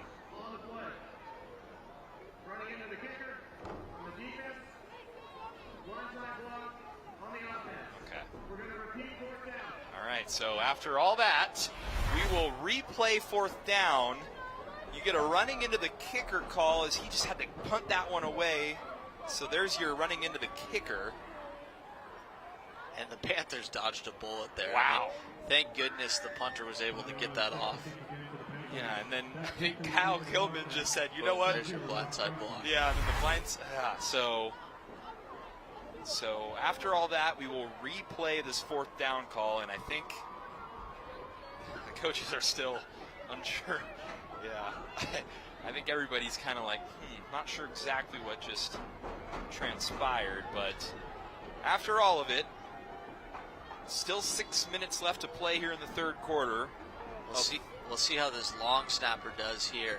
It's always a little nerve-wracking when you get back under your snap after shooting it over your punter's head. So we'll see if he can regain his composure and get a good, clean snap off here on the second go-around. Yeah, and hopefully Donovan see if he can get this one off. He does. Mount Spokane was coming for it. And takes a friendly bounce, and Rock Franklin says, I'm going to go ahead and try and pick it up and do something with it, but good kick coverage by Mead, and that will take us to our next break. 14-3, we'll be back with more high school football on SWX.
Today's presentation of high school football on SWX is brought to you in part by Inner Demon Motorsports. Located in Hayden, Idaho, Inner Demon Sports, powered by Heatercraft, will keep you warm in your UTV or boat year-round. And we're back out here, Union Stadium, 28th playing of the Battle of the Bell here between Mount Spokane and Mead. And we've got a good game for you right now. Of course, the score says 14-3, but Mount Spokane will get the ball back here. And there's under 6 minutes left to play in the third quarter of action. Both student sections looking for a reason to pop. Mount Spokane hasn't had a whole lot to cheer for. Mead has had more to cheer for, but we'll see what the Wildcats can do here on offense. Strocher gives it to the motion man who's going to throw. Rock Franklin heaves it deep, and it's caught. It is caught by Andrew Thomas. Wow. To come out and what a play call by head coach Terry Clore. Well, they knew that they needed a little momentum there. They ran that jet sweep a couple different times to set up that play. You got a defensive pass interference. Don't matter. That is a huge play in this ball game. Yeah, Rock Franklin was throwing that no matter what. He didn't care, where that corner was. He was lobbing that thing up there, hoping that his receiver could come down with it. Great play.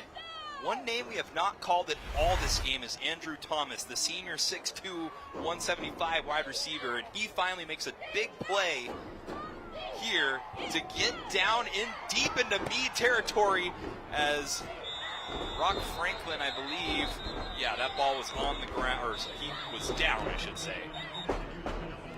Yeah, Rock Franklin's working his tail off right now. He's getting jet sweeps. He's throwing the ball down the field.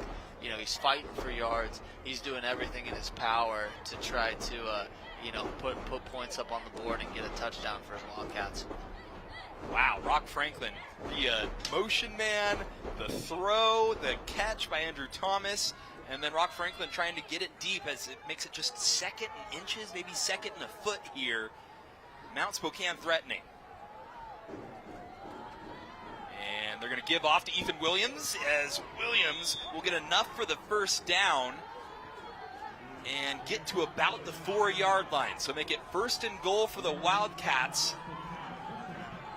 as we are just about to hit 4.5 minutes left here in the third quarter. This is a big red zone opportunity for Mount Spokane. They're going to have 4 tries at it. Yeah, looks like the Panthers are expecting a heavy under center package. They've brought in a few extra defensive linemen to prevent this power rushing game from the Mount Spokane Wildcats. First and goal from the 4. Under center is Strocher. Wildcats hand it off to Ethan Williams, but wow, in the backfield in a hurry, Cooper Daines and a whole bunch of Mead Panthers. Yeah, Cooper Daines has been all over the field. He's at a PBU, he's knocking down passes, getting TFLs. You know, he's done a really, really great job for the Panthers tonight at slowing down this running attack. I think he got back to the line of scrimmage, so ball on about the 3-yard line. Second and goal, Strocher hands off to Rock Franklin. Franklin gonna try and get to the goal line. We'll see what the side judge says. He says he is down. Make it third and goal. They're gonna try to get a tush push here. Yep, no huddle, Strocher under center. Quick here, Strocher gonna take a second here. Oh, we got a flag. Offsides. Yeah, looks like it. He's pointing towards the Mead side of things. We'll see. Encroachment, yeah, so offsides doesn't give you much room, but makes it a third and probably, oh man, a few inches. Yeah, maybe. Maybe third goal, and you're right there looking to cross the plane. Kate Strocher gets the play call, and he's going to tell everybody, push forward. See what they end up doing. That's how close it is to the goal line. Here come the Wildcats. Strocher still under center. Motion man, he's just going to try and get across, and he does. Touchdown, Mount Spokane, 14-10. All of a sudden, we've got a ball game. Kate Strocher looked like he was going to sneak it in, hits the outside, and finds his way over the goal line. Yeah, Kate did a great job at pivoting there. Dustin Johnson was in the backfield, you know, blew up the center, but does a good job sidestepping it, finding an open lane, and making this a one-score game here. And all of a sudden, a much different ball game and a much different feel. 14-9. You need the extra point here,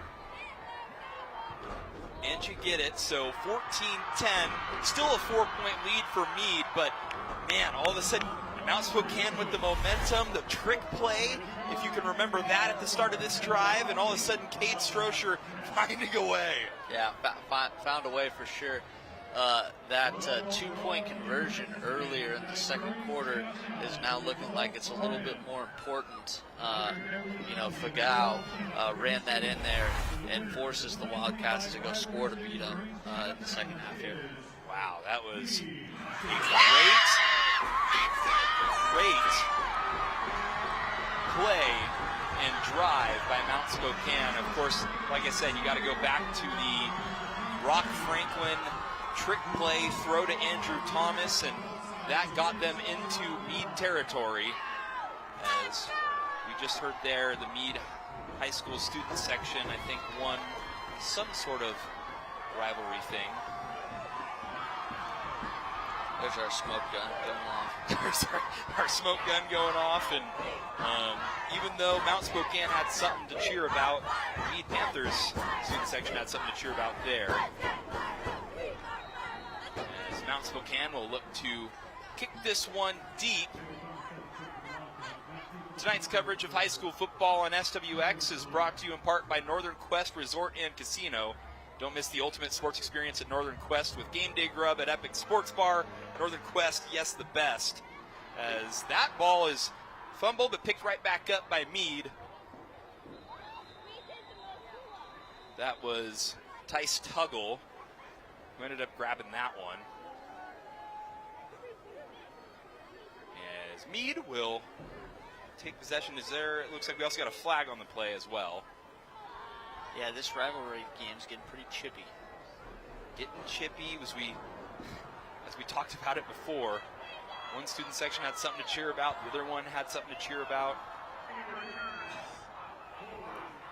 And we get a holding on Mead. So Mead's been hurting themselves with some hold calls here in the second half. 3 to be exact already in the second half, and that's going to push them back to the 20. Yeah, they just, whether it's running into the kicker, blindside blocks, late hits out of bounds, there's a lot of things to clean up on both sides for each of these teams. So Mead will bring it out here, looking to try and put together a drive. They are in command with a 4-point lead, but they did not have much success on their first drive. Quick pass over to Lee Colombe, but Colombe caught that with a knee on the ground, so nothing doing there. Make it 2nd and 10. Yeah, Thomas got to bring that up a little bit. Second time that he's had Colombe in space and thrown it into the dirt, and the receiver has to get down on his knees to catch it. We've hit 2 minutes left here in the third quarter. Panthers looking to get something going. And they'll hand it off to Max Fagau. Fagau will get about 5 yards on the play, so make it about 3rd and 5, a little bit more of a manageable situation, but we do have a Mead Panther on the ground. It's good to see Fagau back in here. Coons did a good job, while he stepped out for a series, to rub out that injury. But, now it looks like we have a lineman down on the field with what appears to be an ankle injury. That is number 55, Chase Sander for Mead. We're hoping he's okay, as Mead will head to the sideline and talk things out and try and get someone else. You're also going to start get a war of attrition too here as we start to get a little bit closer to the fourth quarter. I mean, the nerves are going for both these teams. You make sure you hydrate because, it could be just a small injury, but if it takes you off for a play or two, every play is going to count here. Yeah, for sure. It's going to be interesting to see, now that the Panthers don't have that 2-score threshold, what their offense looks like, and if they get a little bit more aggressive or if they elect to still stay on the ground here. So here's Mead. Make it 3rd and 5. Big 3rd down conversion coming up here as Thomas will hand it off to Fagau. Fagau is going to try and follow his blockers and barrel his way for a 1st down, but I don't know if he got there.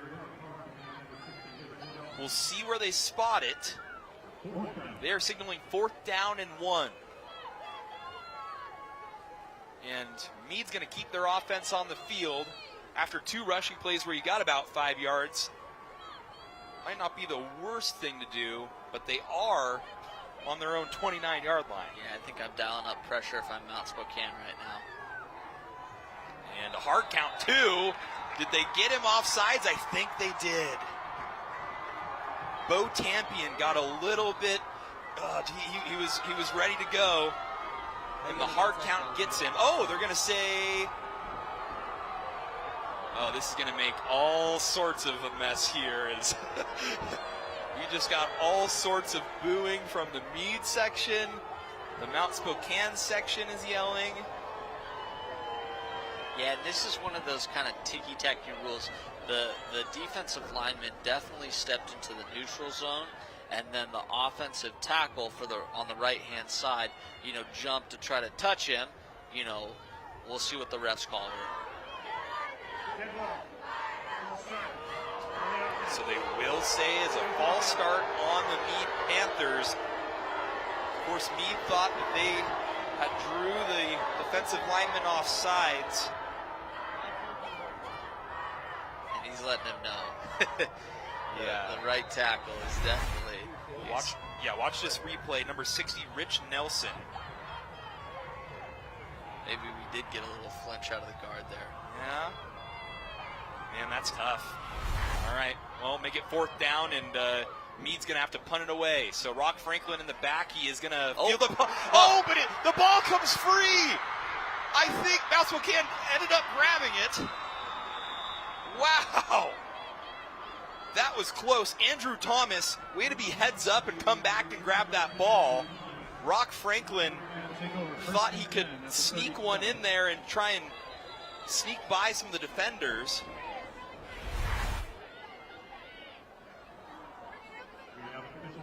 And yeah, wow. Number 3, that's Luke Marchessault, was there, ready to go ahead and tackle Rock Franklin, and I think he may have got a hand on that ball. The ball comes out. It was all over the place. And yeah, I mean, Rock Franklin's been making plays all day, and that's exactly what that was right there. You know, he thought if he, snagged that, got around the defender, he could make something happen. Almost a huge, huge mistake for the Wildcats. They were fortunate enough to get the ball back. Looks like he's down right now with a cramp. He's been playing hard all game. We'll see if he can, get that to alleviate a bit and get back down, because the Mount Spokane Wildcats are definitely going to need him if they want to win this game. Well, what a situation we have found ourselves in here. 33 seconds left in the third quarter. Mount Spokane comes out and they get a touchdown on their their second drive of the second half. And now they have the ball back, looking to go ahead with a touchdown if they can do so. But as long as Rock Franklin you can see even the little kids are excited here in the Battle of the Bell. This 28th edition is really living up to the hype. Mount Spokane, they lost last year 27-7. The Mead Panthers won it. But before that, Mount Spokane had to win it 4 times in a row. 2020 to 2023. They won it all 4 times here at Union Stadium. Mead wins it last year, and now Mead's trying to keep the bell this year. But Cade Strocher trying to make something of this. Gonna throw it deep. Does he have a man? Oh! Andrew Thomas was trying to get to it, but a great play on defense there. He got tattooed on this throw. Landon Thomas with the coverage batted it out. Let's watch this replay. Yeah, see this from the end zone. Cade does a good job sticking in there, but gets absolutely drilled at the end of that. So, 2nd and 10. After the long play there. So far, Mount Spokane, they've not been able to find any running lanes. We've seen them just pass, and pass the ball. We'll see what they end up doing here. They're going to run it with the motion man. Rashad Franklin can't get anything going. Wow, great job by Michael Town and all sorts of Max Fagal, all these Mead Panthers on defense to stop him for a tackle for loss, but there is a flag on the play.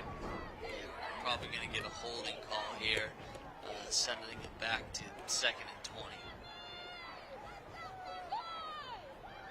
See what they call. Yeah, it looks like it. Mount Spokane's already in reverse, so. And they're going to move him back, so this is going to be a long 2nd down coming up. A long 2nd and 30 for Mount Spokane. Or sorry, 2nd and 20.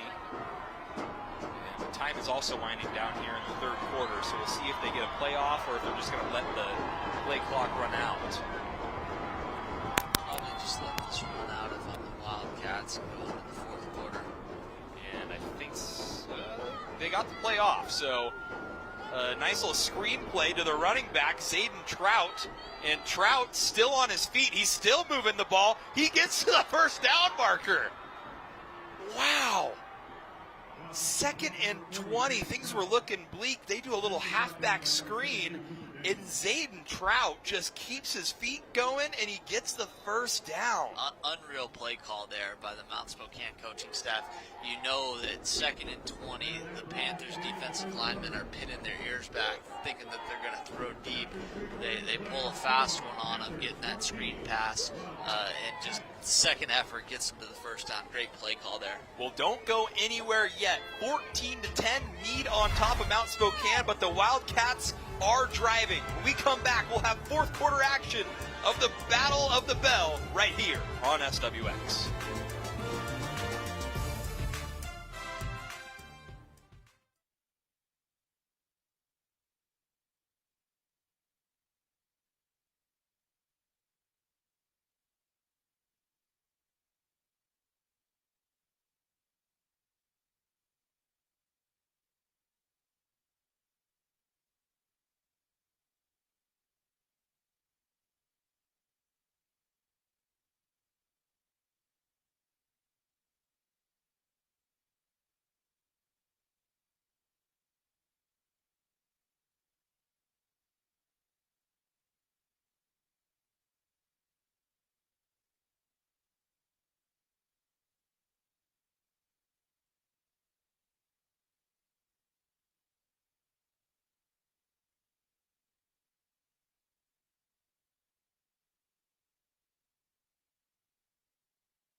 High school football on SWX is sponsored in part by Pella Windows, your local window and door experts to help make life brighter.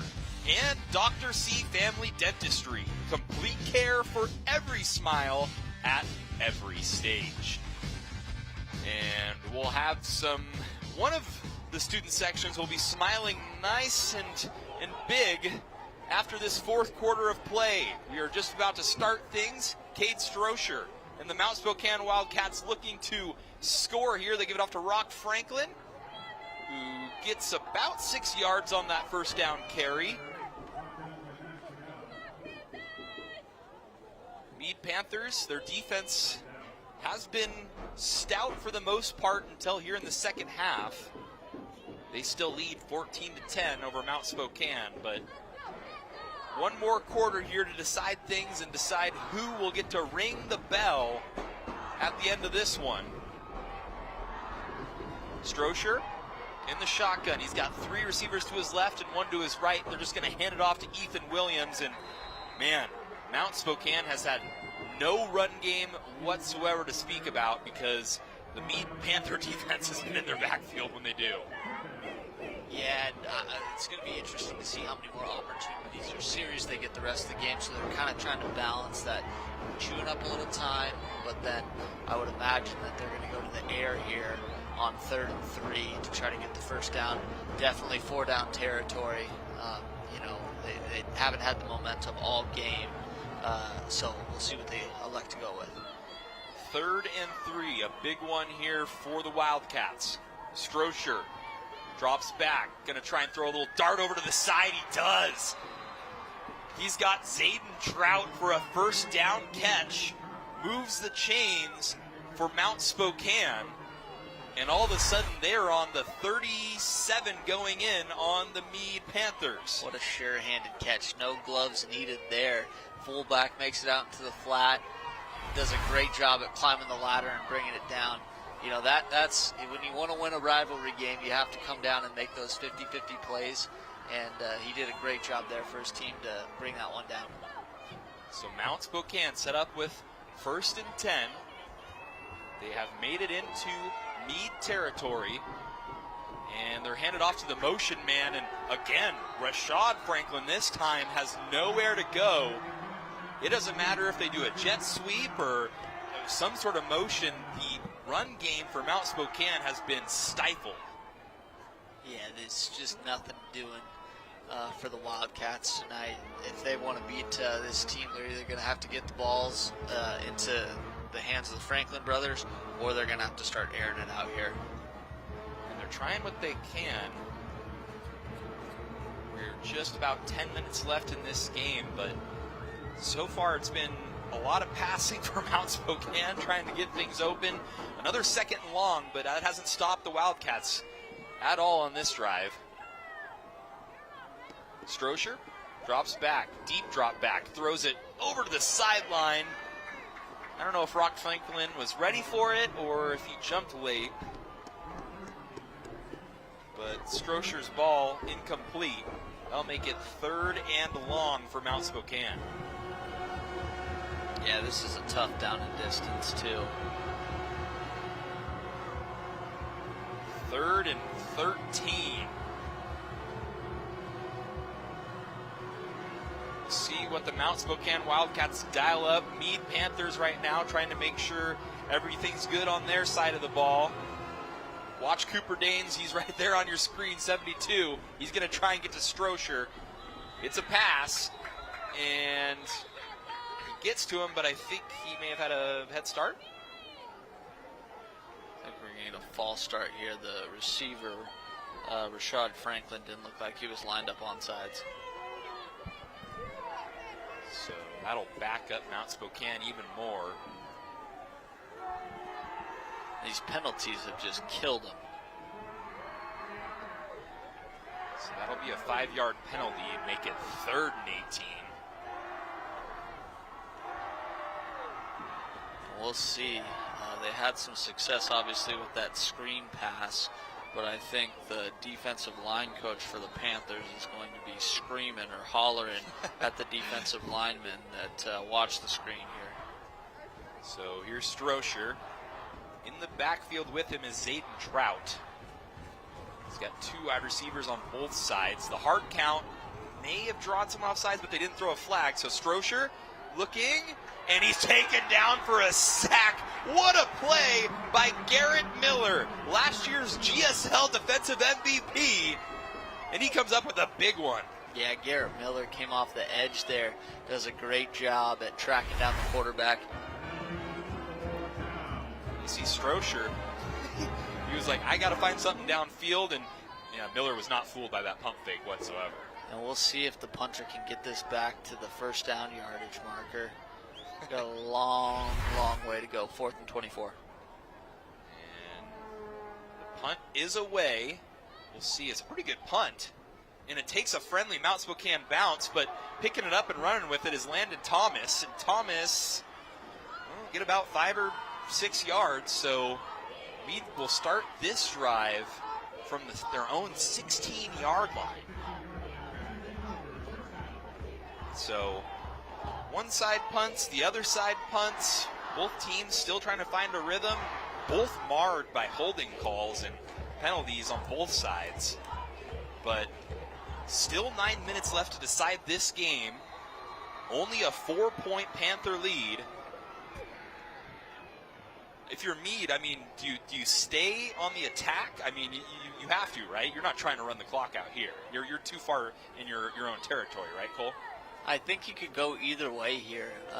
Fagau's had a ton of success on the ground. They're bringing in Dustin Johnson, the big defensive lineman, to act as a lead blocker. So I think that they're going to probably stay on the ground here. I believe that is a delay of game. Yeah, so going to back him up even further. That changes things, 1st and 10 versus 1st and 15. Now I think you might substitute back in your receiver and take out the big lead blocker. Yeah, and instead of being on the 16, you're now on your own 11. So here's Mead. The handoff to Max Fagau.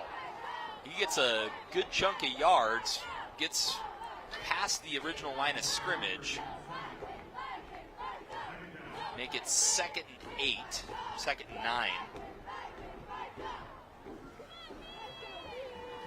2nd and 9. I mean, you got to give a heavy dose of Max Fagau. He's been the guy. It's given him, I mean, he's got to be averaging at least 5 yards a carry. Yeah, I think you go to him one more time here. If Mount Spokane's able to stop him, this is a big down here. So they're going to just hand it off to Fagao again. Fagao, this time, about 3 or 4 yards, so make it 3rd and 5, 3rd and 6. It's 3rd and manageable, but another one where the time kind of going off the clock here. You got to try and convert here on 3rd down, and you're deep in your own territory still.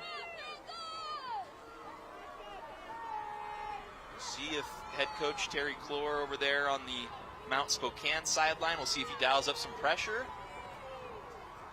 Thomas running back next to him. He's going to go ahead and roll right, and he's going to throw it over this. I don't know if he got the first down, but a great catch by Quentin Gray. And they say it's a first down. Yeah, great job by Gray to find the sticks there. Just an arrow route by the tight end. Good job by Landon Thomas. He's really thrown the ball great on the run. Does a great job there, coming to balance. It's not the easiest thing when you're rolling out to your right to complete those passes. So a fresh set of downs for Mead. Thomas will motion Hayden Coons to his right. Coons will get the ball, and he'll try and find some room, but good job there by the front 7 for Mount Spokane to stop him. He got about 3 yards on the play. So Mead looking at about 2nd and 7 here. Time still ticking off that clock. I mean, they have a whole lot of field to play with. They started at their own 16, went back to the 11, and you get a fresh set of downs, and all of a sudden we're under 7 minutes to play. Landon Thomas hands off to Coons, and Coons will make it 3rd and manageable. Gets about 4 yards on the carry.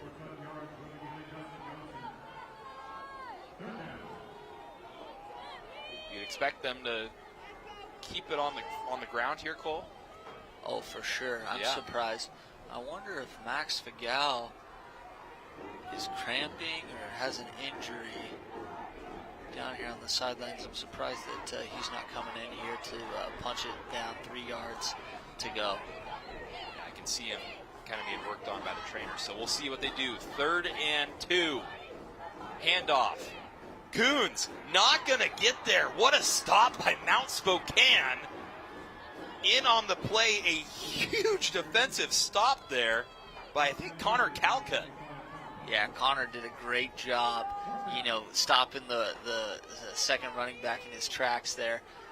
We'll see if they try to go for the hard count again. They still have 3 timeouts left. I would imagine that they're probably going to try to draw them off sides like they did on the last series and then just punt it away. Connor Calcutt, the junior, comes in for the senior at nose tackle and makes a big play. 4th and 2. And it looks like Mead's going to drop back and try and punt it. Yeah. Thomas thought about it, but they will punt it, and he will get a nice bounce. And it will go down to about the 23-yard line for the Mount Spokane Wildcats. So when we come back, 5 minutes left to play here in this Battle of the Bell, and we will have more high school football coming up on SWX.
High school football on SWX is presented by Inland Power and Light Company, powering our communities since 1937. And back out here, 5 minutes left to play in the 28th annual Battle of the Bell. Mead Panthers on top 14-10 against the Mount Spokane Wildcats, but don't worry because the Wildcats have the ball. We are in for one. Noah Schmick alongside Cole Karstetter. Cole, it's been a classic rivalry. We were just talking about this. Penalties, big plays. What are we in for right here? I didn't see classic. Your guess is as good as mine. I mean, anyone has a chance right now. 1-2 series left. This is anyone's ball game. Mount Spokane on offense. 1st and 10, and in the backfield in a hurry. That was Mead's Dustin Johnson. Taking down Zayden Trout. Johnson's got such a big motor. I mean, he plays defensive tackle. He comes in for just about every snap on offense. I'm surprised the guy's not completely worn out with 4 minutes left to go in the fourth quarter. Dustin Johnson, the junior. He's the only junior, I should say, on that Mead defensive line. And we'll see what Mount Spokane responds with. Stroesher going to throw it over to the side, and it is deflected and caught by Andrew Thomas. Mead probably thought that they had batted that ball down, but it pops up into the hands of Thomas. Great concentration by number 10, Andrew Thomas. That's not the easiest thing in the world to catch that deflection. Garrett Miller was in position. Couldn't have probably intercepted that pass, but gets a hand on it. Unfortunately, just pops right back up to Mount Spokane wide receiver Andrew Thomas. So make it 3rd down. This is a big one. Stroesher rolls right, gonna throw it, and it is caught. Rashad Franklin gets enough for the 1st down and then some. And Mount Spokane's got a drive going. Time and time again, he's gone to that. Rolls out to his right. Great, accurate, throw to put it right into Franklin's hands. Great pitch and catch to extend the drive and get him the 1st down. If it ain't broke, don't fix it. Mount Spokane hasn't been able to run the ball, but they've been able to throw it. And they like getting Stroesher out in some of those rollout situations. We'll see what they do here. Stroesher. The motion man is Rock Franklin. Franklin is going to be hit once, still with his feet moving. He's going to drag some defenders and get about 9 yards on the carry. That's an unbelievable second effort. You think the play's just blown up, it's dead in the water, and somehow he finds a running lane, breaks through an arm tackle, almost gets away from that, and gets out in space. Man, and right now with 2nd and 1, after a good run there, all of a sudden the playbook is wide open. You can do just about anything on 2nd and 1. You do have to watch that play clock, though. 2:30 left in this ball game. Got a blitz coming on the bottom of our screen here. We're going to be manned up across the board. And the motion man is Franklin. He's going to get the handoff. He's got the edge. Good blocks, and he's going to get a whole lot more. A big run for Rock Franklin, and he's going to get into Mead Panther territory. Down to about the 37-yard line. Yeah, and I think his sophomore brother here gave him a good block there. That looks like it was Rashad Franklin that they were blitzing. The jet sweep got outside of it, and he was able to pin his man inside to give him a wide open running lane. So a fresh set of downs. 1st down for Mount Spokane. They are driving in Mead territory, under 2 minutes left to play. Stroesher. No handoff, going to try and get the screen pass out to Zayden Trout. The big man just lowers his shoulder, gives a boom, and will get about 5 or 6 yards on the catch. A good job there to get out of bounds. I mean, you still have 3 timeouts left, but that play clock, to your point, is continuing to run. They've got 1:44 left.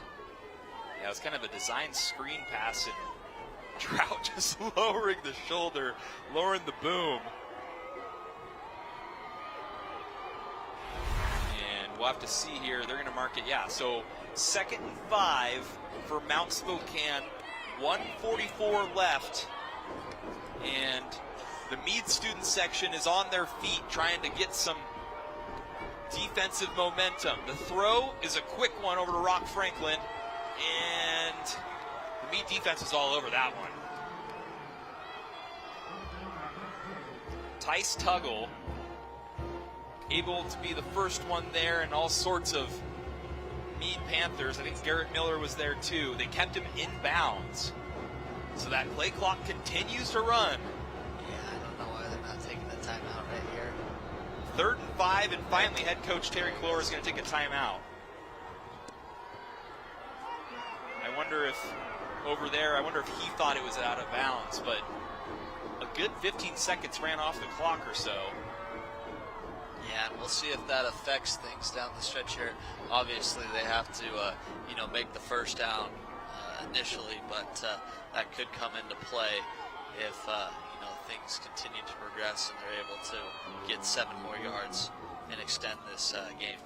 This portion of the game is brought to you by Perfection Tire and Auto Repair. Nobody beats perfection. Minute 15 left in this game.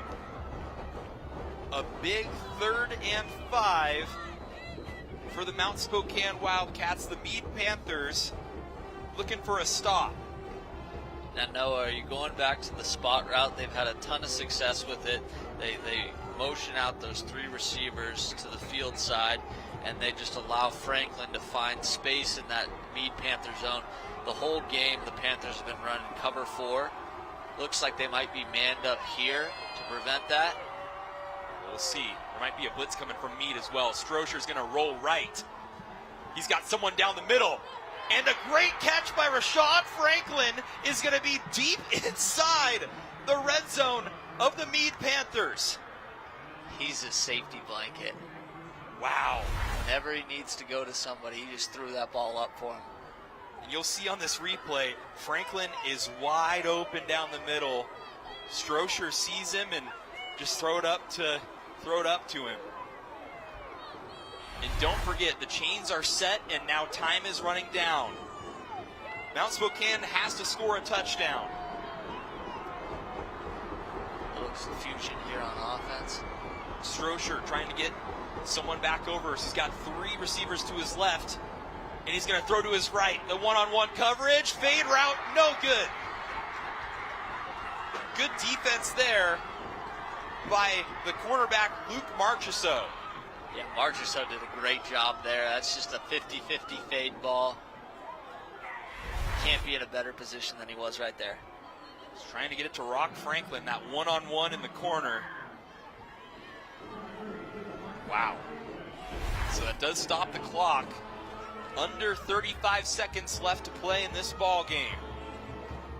Both sides looking to take home, I should say, the victory bell and ring it after this game. Yeah, Cooper Dane's got his ears pinned back on the bottom of your screen. He's looking to come after him right now. Here's Strocher going to throw it over the middle, and it is incomplete. That'll bring up 3rd down for Mount Spokane.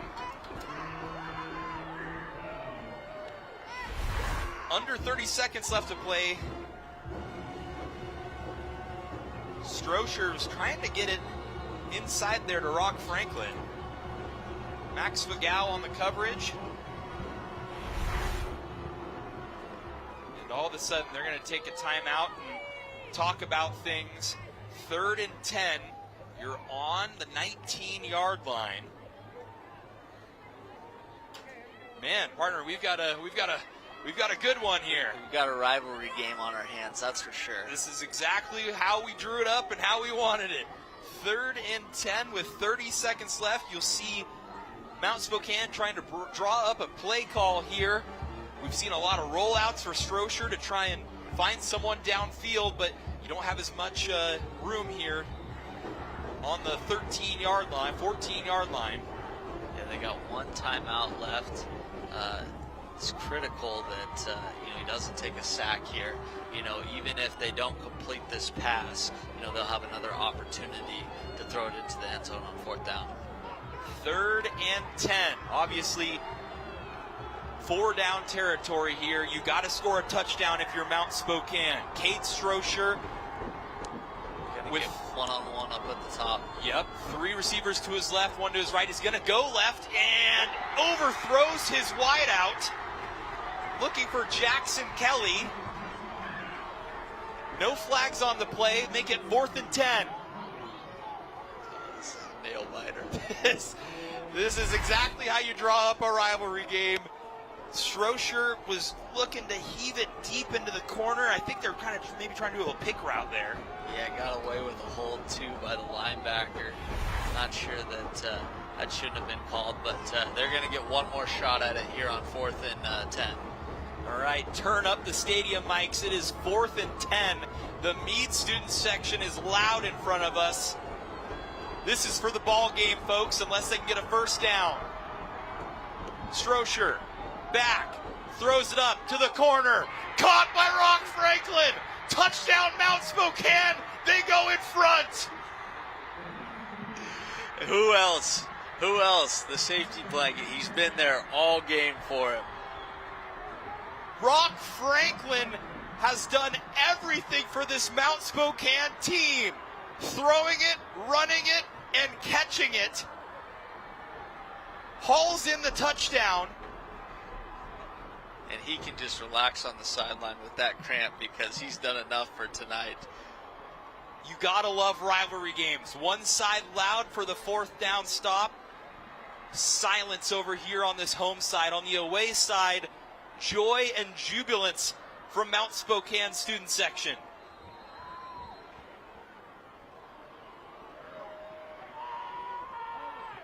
Important extra point. Is it good? No good. So just a 2-point Mount Spokane lead. There is only 18 seconds left in this ball game. But Mead's got to get down there and try and kick a field goal to win it. But wow, Cade Strocher to Rock Franklin. What a catch. Senior rivalry game. You know, who else would you go to but your senior receiver up top there? Great catch. I think he controlled it. I think he got his elbow underneath it, but maybe he got away with a little bobble there. After watching that replay back, but I mean, what a play call. Go to the one-on-one coverage. From that angle, you can't really see, but it doesn't matter. They called it a touchdown on the field. 16-14, Mount Spokane in front. 18.4 seconds left in this game. They still got to kick it off to Mead.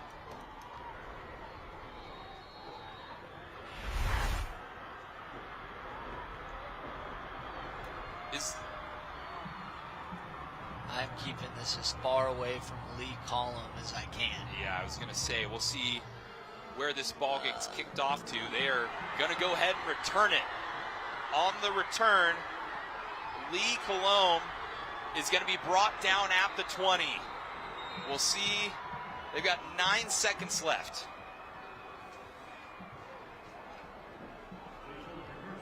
And the Mead offense will come out one last time, looking for a miracle here in the 28th Battle of the Bell. Yeah, and if you're the Mount Spokane defense, you're going to want to, get pretty much as far back as you possibly can. We'll see a prevent defense for sure here. Only 9 seconds. You might have time for 2 plays. Landon Thomas, Max Fagau behind him in the backfield. They're going to go ahead and take a timeout. Mount Spokane takes a timeout. They wanted to see what the formation was for Mead. Of course, this ball is placed at the 21-yard line, so 79 yards and a miracle here for the Mead Panthers. And let's see, Mead has historically been notorious for the hook and ladder. So I don't know if they have anything dialed up to go to that, or if they're just going to elect to throw the ball as far down the field as possible.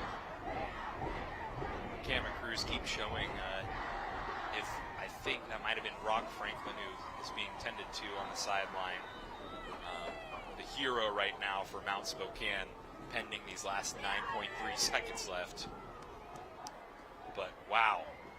Yeah, he's going to need a few more salt tablets and some Gatorade because that guy's been a workhorse all night. A workhorse.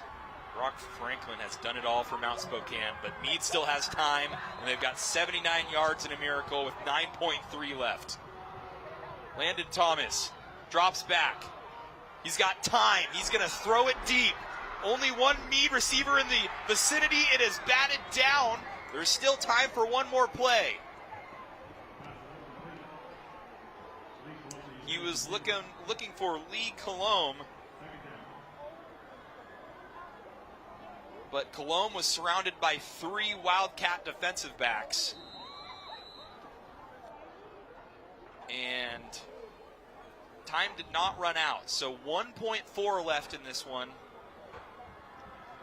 And yeah, they're going to go ahead and take a timeout, figure out hook and ladder like you were talking about. I mean, I don't know if you have a whole lot in your playbook that is looking for a 79-yard touchdown throw. Yeah, 70-yard 9 play is pretty tough to come by. Yeah. Wow, what a battle we have had. You got to look back at the history of this rivalry game. I mean, Mead has won it 14 times. Mount Spokane has won it 13 times. That's how close this rivalry has been since 1998. And as of recent, the last 5 years, Mount Spokane had a 4 Battle of the Bell win streak until last year when Mead won it. But Mount Spokane, if they can hold on for this last play, might ring the bell and take it back with them. But we'll see. One final play. Landon Thomas gonna throw it. A little hook and ladder. Max Fagau. Fagau trying to get something going. He's just gonna throw it up. It is caught by Luke Marchessault. Marchessault's gonna throw it back. And Mead's got some room. Lee Colombe still on his feet. He's gonna pitch it back. Ball game. Yeah, ball game. Mount Spokane. An instant classic in the Battle of the Bell. A game-winning drive by Mount Spokane. We thought maybe there was a miracle here at the very end, but Mount Spokane prevails in the end. 16-14, the final score here at Union Stadium. Wow, what a rivalry game, Cole. You can't say enough. I mean, it literally came down to the last play, and Mead's doing everything that they can to fight and claw, to score a touchdown there. What a great ball game and a great effort by both teams. So 16-14, but before we wrap things up, tonight's player of the game is presented by Finley Toyota on 3rd Street. If you're looking to score the best deals on your favorite Toyotas, come to Finley. Our player of the game, no doubt, Rock Franklin for Mount Spokane. Yeah, I'm not sure if he's still getting stretched out on the sidelines, but that guy did it all tonight. He returned punts. He caught passes. He threw passes. You couldn't say, anything more. He couldn't have done anything more. Here's that touchdown pass to seal the deal for the Mount Spokane Wildcats. Cade Strocher, just a perfectly placed ball. Don't forget about that. But what a catch by Rock Franklin. And then in the end zone, everybody comes over to dogpile on him. I'm sure he's okay. He doesn't care. And don't go anywhere because you got to come look at what's happening over in the end zone. They're ringing the bell. They're going to ring the bell for Mount Spokane as they win this game 16-14. It looks like they're about to lead the fight song, looks like they're doing a little fight song over there in the corner of the end zone.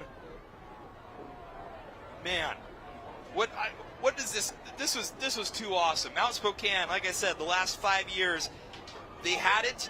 Mead won it last year, 27-7, and then a game to remember, the 28th Battle of the Bell goes to the Mount Spokane Wildcats. And they really got that momentum on the last series. You know, Mead had it the entire game. They were in control, up 2 scores. You know, they brought it back to 1 and really had this one opportunity and took full advantage of it in the fourth quarter with about 5 minutes left to go down and win the game. So if you look at the series history in this one, the Mead Panthers have won 14. The Mount Spokane Wildcats have won 14 as well. We're all tied up, folks. We're all knotted up. Like we said, 50-50 coin toss before the game, and that's exactly what we saw. Comes down to a 4th down, you know, conversion. Anyone could have won that game tonight. Bunch of turnovers, bad breaks, tip balls, penalties. You had just about anything you could have asked for in this rivalry game. Well, that was a lot of fun. For Cole Carstetter, I'm Noah Schmick. Thanks for everyone for watching. Thanks to our SWX broadcast crew as well. We had an instant classic in the 28th Battle of the Bell. The final score here from Union Stadium, 16-14. Mount Spokane will take the bell home, and they will ring it for the next 365 days. When we, of course, will have all sorts of SWX football action next week, and to make sure that you tune in. For Noah Schmick, Cole Carstetter, and all of our SWX broadcast crew, thanks so much for watching.